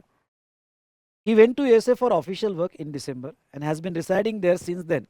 He contended that since he is not a resident during the year in terms of Income Tax Act, GST cannot be levied on the locker fees charged by Safe and Sound Bank for that year. Examining the correctness of contention of Sumit, Sumit ने एक locker Ahmedabad branch में खोला, permanent तो अहमदाबाद का था लेकिन फिर वो यूएस चले गया और साल भर से वो यूएस था, इसलिए इनकम टैक्स एक्ट से उसका कहना है कि मैं तो नॉन रेसिडेंट था, अगर नॉन रेसिडेंट को बैंक सर्विस देती तो उसके ऊपर जीएसटी नहीं लगना चाहिए। उसने जो बोला, हमने जो पढ़ा, सब बाद में। ओके, देखते हैं यहाँ पे place of supply banking to account holder होगा, अकाउंट होल्डर है, उसका अकाउंट है, तो सेक्शन 13(8) लगता है, और 13(8) कहता है कि बैंकिंग टू अकाउंट होल्डर है तो लोकेशन ऑफ सप्लायर, बैंक कहाँ की है, अहमदाबाद की है, तो लोकेशन ऑफ सप्लायर कहाँ का होगा, अहमदाबाद का होगा, और वो LOS bank Ahmedabad, place of supply Ahmedabad, that's all. ऐसे सिचुएशन में उसको जीरो रेट के तो बेनिफिट नहीं मिलेंगे और इंट्रास्टेट सप्लाई पे सीजीएसटी और एसजीएसटी आ जाएगा। इंट्रास्टेट सप्लाई पे सीजीएसटी और एसजीएसटी आ जाएगा। ठीक है, डन। तो इस तरह से हमने ये क्वेश्चन कंप्लीट किया। क्वेश्चन नंबर 43 पे आ जाओ।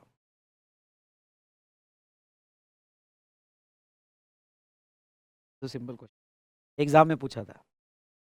XYZ Limited has obtained a loan from foreign bank. Company does not have an account with the foreign bank from whom it has taken a loan. Whether RCM liability under GST law should be discharged in his regard for import of service received in relation to loan. Now, XYZ Limited has obtained a loan from foreign bank. लिखो, rough में लिखो, पहले नहीं दिमाग मत लड़ाओ, पहले लिखो, rough में लिखो। Location of supplier foreign bank,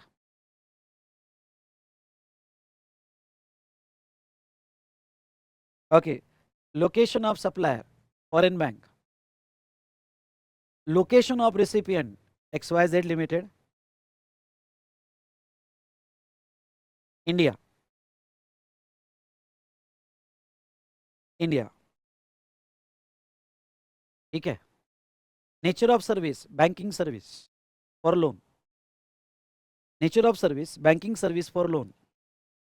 then step number 2, step number 2, applicability of section 12 या 13। अप्लीकेबिलिटी ऑफ सर्विस है ना, सर्विस है तो 12 या 13 लिखो। 13 लगेगा ना, ठीक है। Step number 3, determination of POS banking service है। बैंकिंग सर्विस का पीओएस किस में जाता है, देखते देखते चलो सेक्शन में घूमो। 13(2) जनरल थोड़ा बाद में देखेंगे। 3 नहीं, 4 इमूवेबल प्रॉपर्टी नहीं, 5 इवेंट नहीं, 6 7 तो कुछ नहीं है। 8 में banking service to account holder को है, हाँ स्पेसिफिक है बैंक के लिए, पर टू अकाउंट होल्डर बोला है। और इन्होंने प्रॉब्लम में हमको बोला है कि वो अकाउंट होल्डर नहीं है। ओहो, अकाउंट होल्डर नहीं है तो फिर हमने लिखा था, क्या लिखा था बताओ, आप आंसर दो। अकाउंट होल्डर नहीं है तो फिर क्या है, क्योंकि उन्होंने खुद लिखा है कि उसका कोई अकाउंट नहीं है, लोन लिया पर अकाउंट नहीं है। अब ये इमेजिनरी सिचुएशन समझ लो, ऐसा कभी हो नहीं सकता, पर ठीक है इमेजिनरी समझ लो। लोन लिया पर अकाउंट नहीं है, मतलब ऐसा अकाउंट नहीं है जहाँ डिपॉजिट रखा जाता है हमें इंटरेस्ट मिलता है, ऐसा नहीं है। हमने लोन लिया सिर्फ, करंट अकाउंट भी अकाउंट होल्डर नहीं होता है। 13(2) लगेगा, वेरी गुड वेरी गुड, बहुत अच्छा आंसर। 13(2) लग जाएगा यहाँ पे। तो अगर 13(2) लग जाएगा तो ऐसे सिचुएशन में कर दो फिक्स 13(2) यानी location of recipient. Location of recipient कहाँ पे, इंडिया में। लोकेशन ऑफ रेसिपिएंट इंडिया में। ये एलओएस ऊपर लेके जाओ, एलओएस ऊपर लेके जाके फिट करो। हो गया, एलओएस निकाल लिया हमने, ऊपर फिट करो। लोकेशन ऑफ सप्लायर कहाँ था, बाहर। रिसिपिएंट कहाँ था, इंडिया। और लोकेशन ऑफ रिसिपिएंट कहाँ पे, sorry place of supply India. क्या फील दे रहा है, एक्सपोर्ट का या इंपोर्ट का, इंपोर्ट का। इंपोर्ट सर्विस की डेफिनेशन पे आओ, इंपोर्ट सर्विस की डेफिनेशन पे आओ, आए इंपोर्ट सर्विस की डेफिनेशन पे। अब डेफिनेशन पे जब आओगे तो क्या देखते, तीनों कंडीशन फुलफिल हो रही है। Location of supplier foreign bank, location of recipient India, place of supply India, import service reverse charge लग गया, done, problem is over. Okay, import service reverse charge लग गया। 13(8), 13(2) वो सिर्फ अकाउंट होल्डर को होता है, इसलिए 13(2). इसका place of supply India, import of service interstate transaction, reverse charge में जीएसटी आएगा। RCM is applicable, RCM is applicable. मजा आ गया, मैंने आपको बोला था ना, मैं बैठा हूँ भाई यहाँ पे। ओके, मैं आपका बड़ा भाई बैठा है यहाँ पे ठीक है, चलो डन। ये हमने देखा। 44 पे आ जाओ।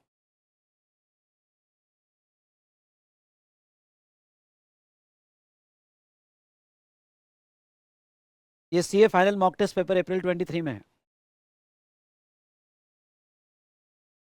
ABC private limited new Delhi provide support services to foreign customer in relation to procuring goods from India. Company identifies the prospective vendors, review product quality, pricing, and then share the vendor details with the foreign customer. Foreign customer then directly place the purchase order on Indian vendors for the purchase of specific goods. ABC Private Limited charges its foreign customer cost plus 10% markup for the service provided by it. Company has charged $1 lakh exclusive of GST to foreign customer for service provided by it. With reference to provision of GST law, examine whether supply will amount to export service. अरे बाप रे, mock test में study mat में अच्छा question है, easy question है, मजा आएगा मार्क्स में छूटना। स्टेप बाय स्टेप चलते हैं। Step number 1,